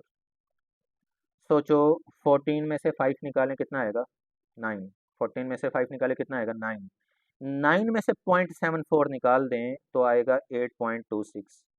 ये लें जी पी ओ एच पता लग गई, ये लें जी आंसर आ गया। दोबारा बोलता हूँ, 14 में से 5 निकालें आएगा 9, 9 में से 0.74 निकालें तो आएगा 8.26, ये लें पी ओ एच पता लग गया। इस तरह न्यूमेरिकल टाइप एमसीक्यूज आपको सॉल्व करने पड़ेंगे। ओके हो गया, सॉल्व कर लोगे न्यूमेरिकल टाइप एमसीक्यूज, ठीक है। और याद रखना बफर एक्शन में, बफर एक्शन का मतलब होता है बफर ऑपरेट कैसे करता है, बफर कॉमन आइन इफेक्ट की बेस पे ऑपरेट करता है ना। सुनो मैं एक एसिडिक बफर का एक्शन समझा देता हूँ क्योंकि एमसीक्यूज में पूछा जाएगा, शॉर्ट पॉइंट्स की फॉर्म में ही समझाऊंगा, टू द पॉइंट, कि ये रहा वीक एसिड, ये रहा वीक एसिड और इसने आयोनाइज होके बनाया, ये जी वीक एसिड आयोनाइज हो गया, फिर ये वीक एसिड को पानी में डाल दिया और ये ले लिया वीक एसिड का सॉल्ट, ये ले लिया वीक एसिड का सॉल्ट, ये सॉल्ट ले लिया, ठीक है। इस वक्त ये एसिडिक बफर तैयार हो चुका है। एसिडिक बफर बनाना हो ना, बीकर उठाओ लैब में, बीकर में पानी डालो, उसमें वीक एसिड डाल दो, सॉल्ट डाल दो, बफर तैयार हो गया। अब सुनो बफर एक्शन, अब समझाऊंगा बफर एक्शन। अभी तो मैंने बफर बनाया है, अब बफर एक्शन सुनो। वो कहेगा कि लेट से हमने ऐड किया स्ट्रॉन्ग एसिड लाइक HCl, तो बताओ ये ऊपर वाला बीकर जो है जिसमें आपने बफर तैयार किया हुआ है, इस बीकर में उठा के अगर आप डाल दो स्ट्रॉन्ग एसिड HCl, तो HCl अंदर जाके बीकर में क्या बना देगा, H पॉजिटिव Cl नेगेटिव। भाई H पॉजिटिव तो पहले भी अंदर मौजूद है प्रोडक्ट के तौर पे, और नए H पॉजिटिव भी आ गए, तो फिर पहले वाले H पॉजिटिव क्या करेंगे, डायरेक्शन अपनी रिवर्स कर लेंगे। तो जब भी आप किसी एसिडिक बफर में कोई स्ट्रॉन्ग एसिड डालते हो ना बाहर से, स्ट्रॉन्ग एसिड मतलब स्ट्रॉन्ग इलेक्ट्रोलाइट, और वीक एसिड मतलब वीक इलेक्ट्रोलाइट, तो कॉमन आइन इफेक्ट ऑपरेट करता है कि H पॉजिटिव आइन प्रोडक्ट के तौर पे पहले मौजूद है, नए H पॉजिटिव आइन आ गए मतलब प्रोडक्ट आ गया, तो वीक इलेक्ट्रोलाइट की डायरेक्शन रिवर्स हो जाएगी। और याद रखना ionisation, ionisation of acetic acid decrease हो जाएगी। आयोनाइजेशन डिक्रीज होने का मतलब है इसके आइंस पीछे रिवर्स में चले जाएंगे, आयोनाइजेशन कम होगी, इसके आइंस कम हो गए, डायरेक्शन रिवर्स हो गई, क्योंकि प्रोडक्ट H पॉजिटिव मजीद आ गया तो ये वापस चला जाएगा। और अच्छा, जब जैसे ये पीछे जाएगा ना H पॉजिटिव एसिटेट आयन से जुड़ के जैसे ही पीछे जाएगा, तो ना सिर्फ H पॉजिटिव पीछे गया बल्कि एसिटेट भी जुड़ के पीछे चला गया, तो एसिटेट आयन की तो कमी हो गई है, एसिटेट आयन की तो कमी हो गई। एसिटेट आयन की कमी को पूरा कौन करता है, सॉल्ट, सॉल्ट का एक और मोल आयोनाइज होके आगे आ जाता है और एसिटेट आयन एक और जनरेट कर देता है। तो याद रखना सॉल्ट की जो आयोनाइजेशन होगी, सॉल्ट की आयोनाइजेशन इंक्रीज होगी। बात टू द पॉइंट बोलता हूँ, याद रखना बफर पहले से तैयार हुआ पड़ा है बीकर में, आपने HCl डाला, उसने जाके H पॉजिटिव आयन बनाए। H पॉजिटिव आयन पहले भी प्रोडक्ट के तौर पे थे, मजीद H पॉजिटिव आयन मतलब मजीद प्रोडक्ट आया, तो ये H पॉजिटिव अपने एसीटेट से जुड़ा रिवर्स में चला गया और इसकी आयोनाइजेशन कम हो गई। लेकिन जब H पॉजिटिव पीछे गया, एसीटेट को भी पीछे ले गया, तो एक एसीटेट भी कम हो गया। उस एसीटेट की कमी को पूरा कौन करेगा? सॉल्ट। और सॉल्ट का एक मोल आयोनाइज होके आगे आ जाएगा और एक एसीटेट आयन और जनरेट कर देगा, तो सॉल्ट की आयोनाइजेशन बढ़ जाएगी और लेकिन एसिड की आयोनाइजेशन कम हो जाएगी। ओके हो गया। लेकिन अगर ये बफर एक्शन, यही एमसीक्यूज पूछे जाएंगे, ये जो मैंने लिखा है ना, ये वाले जो मैंने पॉइंट लिखे हैं ये आपसे एमसीक्यूज में पूछे जाएंगे। वो पूरी एमसीक्यूज की स्टेटमेंट लिखेगा कि एसिडिक बफर है, उसमें स्ट्रॉन्ग एसिड डाला है, तो बताओ क्या होगा। आप कहेंगे जी एसिड की आयोनाइजेशन कम हो जाएगी, सॉल्ट की आयोनाइजेशन ज़्यादा हो जाएगी। फिर अगर वो कहे कि हमने ऐड किया है स्ट्रॉन्ग बेस लाइक NaOH, तो अब बात दोबारा गौर से सुनो। जब NaOH डालेंगे वो जाके बनाएगा Na पॉजिटिव OH नेगेटिव। तो सुनो, ये जो OH नेगेटिव बनता है ना, ये OH नेगेटिव इस H पॉजिटिव से रिएक्ट करके इसे डिस्ट्रॉय कर देता है। डिस्ट्रॉय का मतलब ऐसे खत्म कर देता है। ये OH इस H पॉजिटिव से रिएक्ट कर गया, H पॉजिटिव खत्म। अब ये H पॉजिटिव की तो हो गई कमी। अब इस H पॉजिटिव, ये H पॉजिटिव की कमी का मतलब है प्रोडक्ट की कमी हुई है, प्रोडक्ट आपने कम करवाया, H पॉजिटिव कम, प्रोडक्ट कम। तो प्रोडक्ट की कमी को पूरी करने के लिए ये एसीटेट आयन फॉरवर्ड को जाएगा, डायरेक्शन ऑफ रिएक्शन फॉरवर्ड हो जाएगी और ionisation of acetate ions increase होगी। आयोनाइजेशन ऑफ एसिटिक एसिड क्या होगी? इंक्रीज।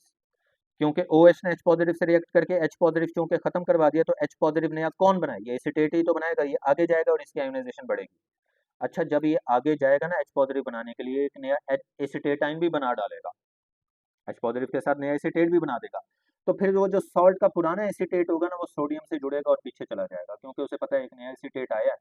तो वो फिर पुराना एसीटेट सॉल्ट वाला सोडियम से जुड़ के पीछे चला जाएगा और सॉल्ट की जो आयोनाइजेशन होगी वो क्या हो जाएगी? कम हो जाएगी। ये लें जी, ये एमसीक्यूज आपसे पूछे जाएंगे कि जब किसी एसिडिक बफर में स्ट्रॉन्ग एसिड डालें तो क्या इफेक्ट पड़ता है आयोनाइजेशन पे, स्ट्रॉन्ग बेस डालें तो क्या इफेक्ट पड़ता है आयोनाइजेशन पे। इफेक्ट पड़ता है कॉमन आयन इफेक्ट के मुताबिक, कॉमन आयन इफेक्ट ऑपरेट कर रहा होता है सारा। ये लें जी, बफर सारा खत्म हो गया और लास्ट टॉपिक है हमारा, बफर के बाद लास्ट टॉपिक है हमारा सॉल्युबिलिटी प्रोडक्ट। सॉल्युबिलिटी, काम की बात लिखते हैं जो एमसीक्यूज में आए भी सही। ये एक है सॉल्ट AXBY, और याद रखो सॉल्युबिलिटी प्रोडक्ट को रिप्रेजेंट तो KSP से करते हैं, लेकिन ये सिर्फ वीक सॉल्ट पे एप्लीकेबल है कॉन्सेप्ट।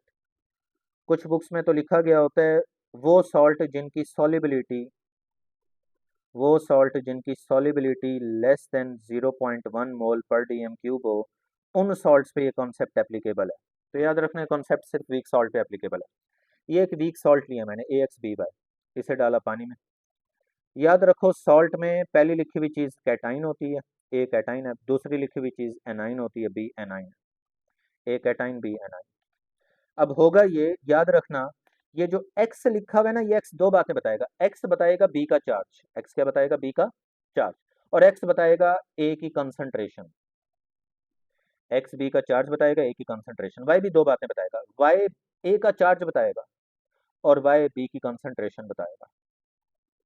ठीक है, क्योंकि भाई केमिस्ट्री में याद रखें जो सॉल्ट के चार्जेस होते हैं एक दूसरे के नीचे होते हैं ना, ए का चार्ज बी के नीचे होगा और बी का चार्ज ए के नीचे होगा ना। अब आप जब इसका लिखते हैं KSP, तो ऊपर आप लिखते हैं जी प्रोडक्ट, प्रोडक्ट में कौन होंगे? आइंस, और एक्स को पावर बना के, और ये दूसरा आइन आ गया नेगेटिव आइन, और एक्स को पावर बना के, और नीचे आते हैं रिएक्टेंट। ये रिएक्टेंट जो डिवाइड हो रहा है इधर आके KC से मल्टीप्लाई हो जाएगा। ये बस मैं इधर ही बात समझा रहा हूँ क्योंकि एक इंपॉर्टेंट बात इसमें समझानी है, वो पता लग जाए, उसके बाद तो हम डायरेक्टली लिखा करेंगे। तो अब सुने, मैंने कहा था सॉल्ट है वीक, अगर सॉल्ट वीक है तो ये तो लेस आयोनाइज होगा, इसकी तो कंसंट्रेशन अप्रोक्सीमेट कांस्टेंट रहेगी। अगर सॉल्ट की कंसंट्रेशन कांस्टेंट है, ये सॉल्ट की कंसंट्रेशन कांस्टेंट है क्योंकि वीक है, और केसी भी कांस्टेंट है, तो मैथ कहती है कि जब दो कांस्टेंट को मल्टीप्लाई करो, केसी को सॉल्ट की कांस्टेंट वैल्यू से मल्टीप्लाई करो, तो एक नया कांस्टेंट मिलता है जिसे बोलते हैं KSP। दो कांस्टेंट को मल्टीप्लाई करने से आंसर भी नया कांस्टेंट ही होता है ना। तो KSP क्या पता लगा? KSP किसके इक्वल होता है? मैं बस रीड कर देता हूँ, लिखने नहीं लगा स्टेटमेंट पूरी, कि solubility product is equal to product of concentration of ions. Ions की कंसंट्रेशन का प्रोडक्ट होता है जिसमें कैटाइन भी मौजूद होता है, एमसीक्यूज में आएगा, और एनाइन भी मौजूद होता है। दोनों आइंस की कंसंट्रेशन का प्रोडक्ट लेते हैं, और जो बैलेंस केमिकल इक्वेशन के ये जो कॉफिशिएंट लिखे हुए हैं, ये कॉफिशिएंट एक्सपोनेंट बना के इधर लिखे जाते हैं। और केएसपी याद रखना हमेशा डिस्कस होता है at equilibrium time, at equilibrium time. तो बस शुरू करते हैं। अब इसकी एमसीक्यूज बनते हैं एप्लीकेशंस पे, न्यूमेरिकल टाइप एमसीक्यूज भी आते हैं इस पे। एप्लीकेशन ऑफ केएसपी, पहली एप्लीकेशन होती है कि केएसपी के जरिए हम करते हैं prediction of precipitation, prediction of precipitation. सुने कैसे करते हैं प्रेडिक्शन ऑफ प्रेसिपिटेशन। एक होता है जी केएसपी, जो कि मैंने बताया इक्विलिब्रियम टाइम पे डिस्कस हो रहा होता है। इक्विलिब्रियम टाइम पे आइंस की कंसंट्रेशन का प्रोडक्ट होता है। लेकिन एक और भी टर्म होती है, एक और टर्म होती है जी आयोनिक प्रोडक्ट। क्यू नॉट का मतलब आयोनिक प्रोडक्ट। तो एक ऊपर वाला सॉल्युबिलिटी प्रोडक्ट है, ये आयोनिक प्रोडक्ट है। आयोनिक प्रोडक्ट भी क्या होता है, आयंस की कंसंट्रेशन का प्रोडक्ट ही होता है, बट एनी पर्टिकुलर टाइम। लेकिन ये क्या होता है, एट एनी पर्टिकुलर टाइम। तो दोनों का मैथमेटिकल फार्मूला सेम है, बस फर्क है ये इक्विलिब्रियम टाइम पे, एनी टाइम पे। अब सुनो, जब कहते हैं ना एप्लीकेशन ऑफ केएसपी, तो इसका मतलब है केएसपी आपको पहले से पता होना चाहिए, तभी तो एप्लीकेशन अप्लाई होगी। फर्ज कर लो एक सॉल्ट है, उसकी केएसपी की वैल्यू पहले से पता थी, और उस सॉल्ट को लैब में लेके गए, पानी में डाला और उसकी आयोनिक प्रोडक्ट की वैल्यू निकाली, और आपकी आयोनिक प्रोडक्ट की वैल्यू कम आई उस सॉल्ट की केएसपी वैल्यू से। तो सुनो, आयोनिक प्रोडक्ट कम इसलिए आया होगा क्योंकि आइंस कम डिजोल्व हुए हैं। आयोनिक प्रोडक्ट कम इसलिए आया होगा क्योंकि आइंस कम डिजोल्व हुए हैं। अगर आइंस कम डिजोल्व हुए हैं तो सोल्यूशन जो होगा वो अनसैचुरेटेड होगा। अनसैचुरेटेड में अगर अभी आइंस कम डिजोल्व हुए होते हैं, अनसैचुरेटेड सोल्यूशन होगा। और अनसैचुरेटेड सोल्यूशन में याद रखना प्रेसिपिटेट नहीं बनते, नो प्रेसिपिटेशन। अगर आपने सॉल्ट डाला है और सॉल्ट का जब आपने आयोनिक प्रोडक्ट निकाला, आयोनिक प्रोडक्ट का आंसर जो था वो इक्वल टू आ गया केएसपी के, तो समझ जाना सोल्यूशन सैचुरेटेड बना हुआ है। सैचुरेटेड में भी प्रेसिपिटेट नहीं बनते, ठीक है, इन दो केसेस में नहीं बनते। और अगर आपने सॉल्ट डाला, किसी भी टाइम पे सॉल्ट के आयंस की कंसंट्रेशन इधर निकाली, पुट की, और आयोनिक प्रोडक्ट का आंसर निकाला, और आपके आयोनिक प्रोडक्ट का आंसर जो था वो उसी सॉल्ट की केएसपी वैल्यू से बड़ा आ गया, तो इसका मतलब है सोल्यूशन जो था वो सुपर सैचुरेटेड बना हुआ था। और सुपर सैचुरेटेड सोल्यूशन को जब ठंडा करते हो तो प्रेसिपिटेट बनते हैं, तो इस केस में प्रेसिपिटेट बनेंगे। और याद रखना, ये जितने भी कांस्टेंट होते हैं टेम्परेचर डिपेंडेंट होते हैं, इनकी वैल्यू टेम्परेचर फिक्स टेम्परेचर्स पे पढ़ाई जाती हैं, इन सब की वैल्यूज, ठीक है, याद रखना इन सब की वैल्यूज फिक्स टेम्परेचर पे पढ़ाई जाती हैं। ये थी जी पहली एप्लीकेशन। ये पहली एप्लीकेशन पे ये 3 एमसीक्यूज आएंगे, अनसैचुरेटेड, सैचुरेटेड, सुपर सैचुरेटेड, ये 3 एमसीक्यूज होंगे। और लास्ट एप्लीकेशंस जो हैं, लास्ट लास्ट लास्ट टॉपिक और लास्ट एप्लीकेशन, लास्ट दोनों एप्लीकेशन एक दूसरे का उलट होती हैं, इसलिए एक साथ ही पढ़ाई जाती हैं। हम फाइंड करते हैं के एस पी फ्रॉम सॉलिबिलिटी, और हम फाइंड करते हैं सॉलिबिलिटी, सॉलिबिलिटी फ्रॉम के एस पी। ये दूसरी और तीसरी एप्लीकेशन एक दूसरे का उलट होती हैं और एक साथ ही सॉल्व करवाई जाती हैं। सॉल्व करवाते हुए इनके फार्मूले भी पूछे जाते हैं, तो फार्मूले गौर से सुनना, कैसे फार्मूले इनके पूछे जाते हैं। वो डायरेक्टली एमसीक्यूज में भी पूछे जाते हैं, न्यूमेरिकल टाइप एमसीक्यूज में सॉल्व भी होते, यूज भी होते हैं वो फार्मूले। फॉर एग्जांपल आपके पास एक सॉल्ट है सिल्वर क्लोराइड, याद रखना एमसीक्यूज में सिल्वर के सॉल्ट्स वीक होते हैं। सिल्वर क्लोराइड को आपने वाटर में डाला, उसने बना दिया सिल्वर आयन और बना दिया क्लोराइड आयन। मेथड अब समझना, गौर से सुनना।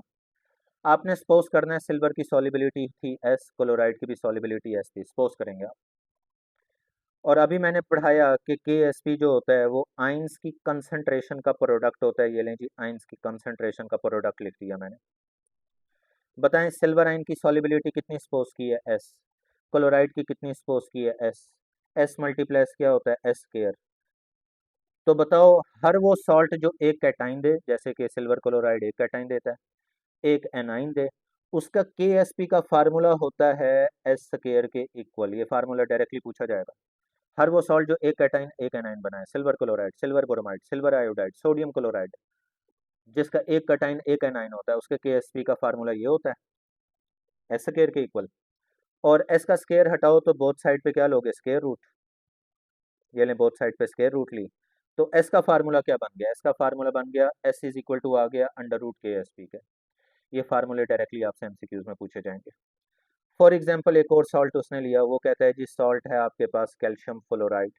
गौर से दोबारा समझो, कैल्शियम आयन बना और फ्लोराइड आयन कितने बनेंगे, दो, दो फ्लोराइड आयन। तो कैल्शियम की सॉलिबिलिटी अगर S है तो फ्लोराइड की 2S होगी। फ्लोराइड की कितनी होगी, 2S। जब आप KSP लिखोगे तो KSP में लेते हैं आयंस की कंसंट्रेशन का प्रोडक्ट। और जो बैलेंस केमिकल इक्वेशन के जो कॉफिशिएंट होते हैं ना, 2 इसे पावर बना के जरूर लिखना होता है। बताओ कैल्शियम की सॉलिबिलिटी कितनी सपोज की है, S।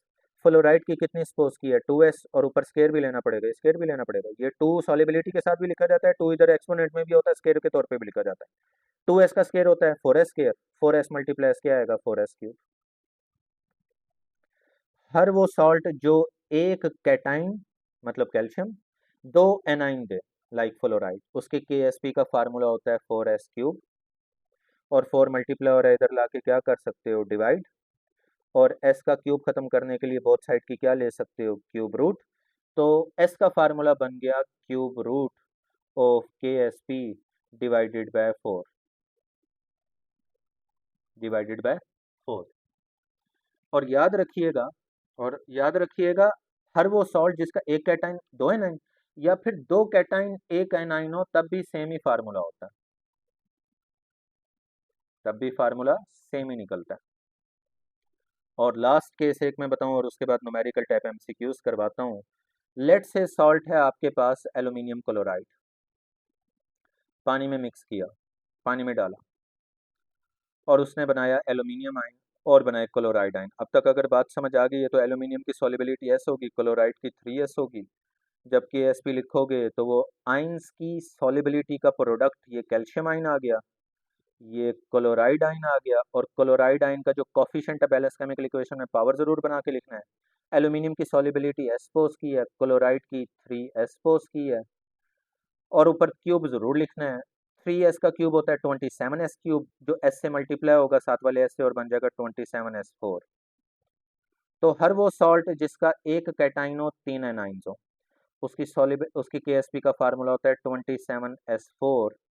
और 27 को इधर लाके कर दो डिवाइड, और 4 पावर खत्म करने के लिए फोर्थ रूट ले लो, तो सॉलिबिलिटी का फार्मूला बन गया KSP डिवाइडेड बाय 27। कोई क्वेश्चन हो तो कमेंट सेक्शन में पूछ लेना। और अब गौर से सुनो MCQs कैसे न्यूमेरिकल टाइप आपसे पूछा जाएगा। वो कहेगा जी KSP of calcium fluoride is 3.2 multiplied 10 raised to power minus 26, then what is solubility of fluoride ions।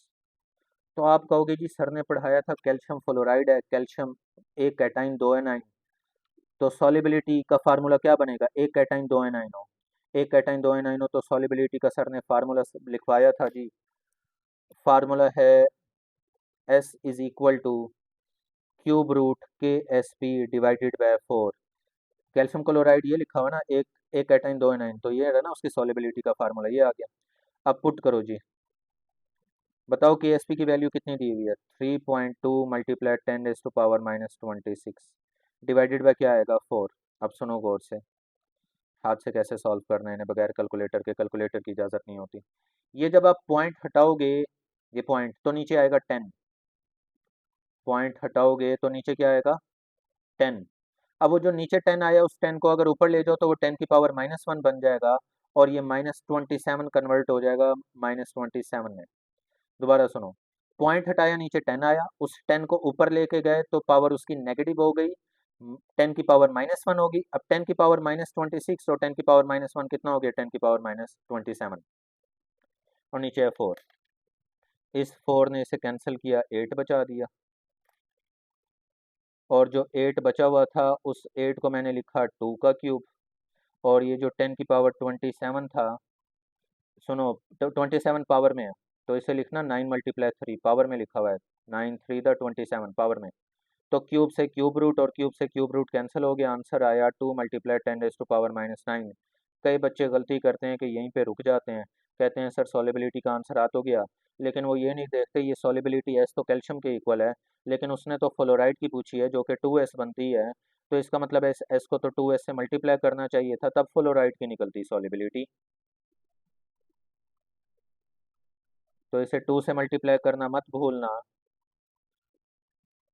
क्योंकि ये एस जो था ये जस्ट कैल्शियम की सॉलिबिलिटी रिप्रेजेंट कर रहा है, फ्लोराइड की सॉलिबिलिटी तो कैल्शियम के कंपैरिजन में डबल है, 2s है, तो इस एस को 2 से मल्टीप्लाई करोगे तो ये कैल्शियम की सॉलिबिलिटी आई है, जो ऊपर वाली आई थी वो हकीकत में ये फ्लोराइड की सॉलिबिलिटी है, ऊपर वाली हकीकत में कैल्शियम की सॉलिबिलिटी, ये कैल्शियम की थी, ये फ्लोराइड की। ये लें जी, खत्म हो गया ये चैप्टर केमिकल इक्विलिब्रियम। ये सारी बातें आपसे एमसीक्यूज में पूछी जाएंगी, दुआओं में याद रखिएगा, कोई क्वेश्चन हो कमेंट सेक्शन में पूछिएगा, शेयरिंग कीजिएगा, और खुदा हाफिज़।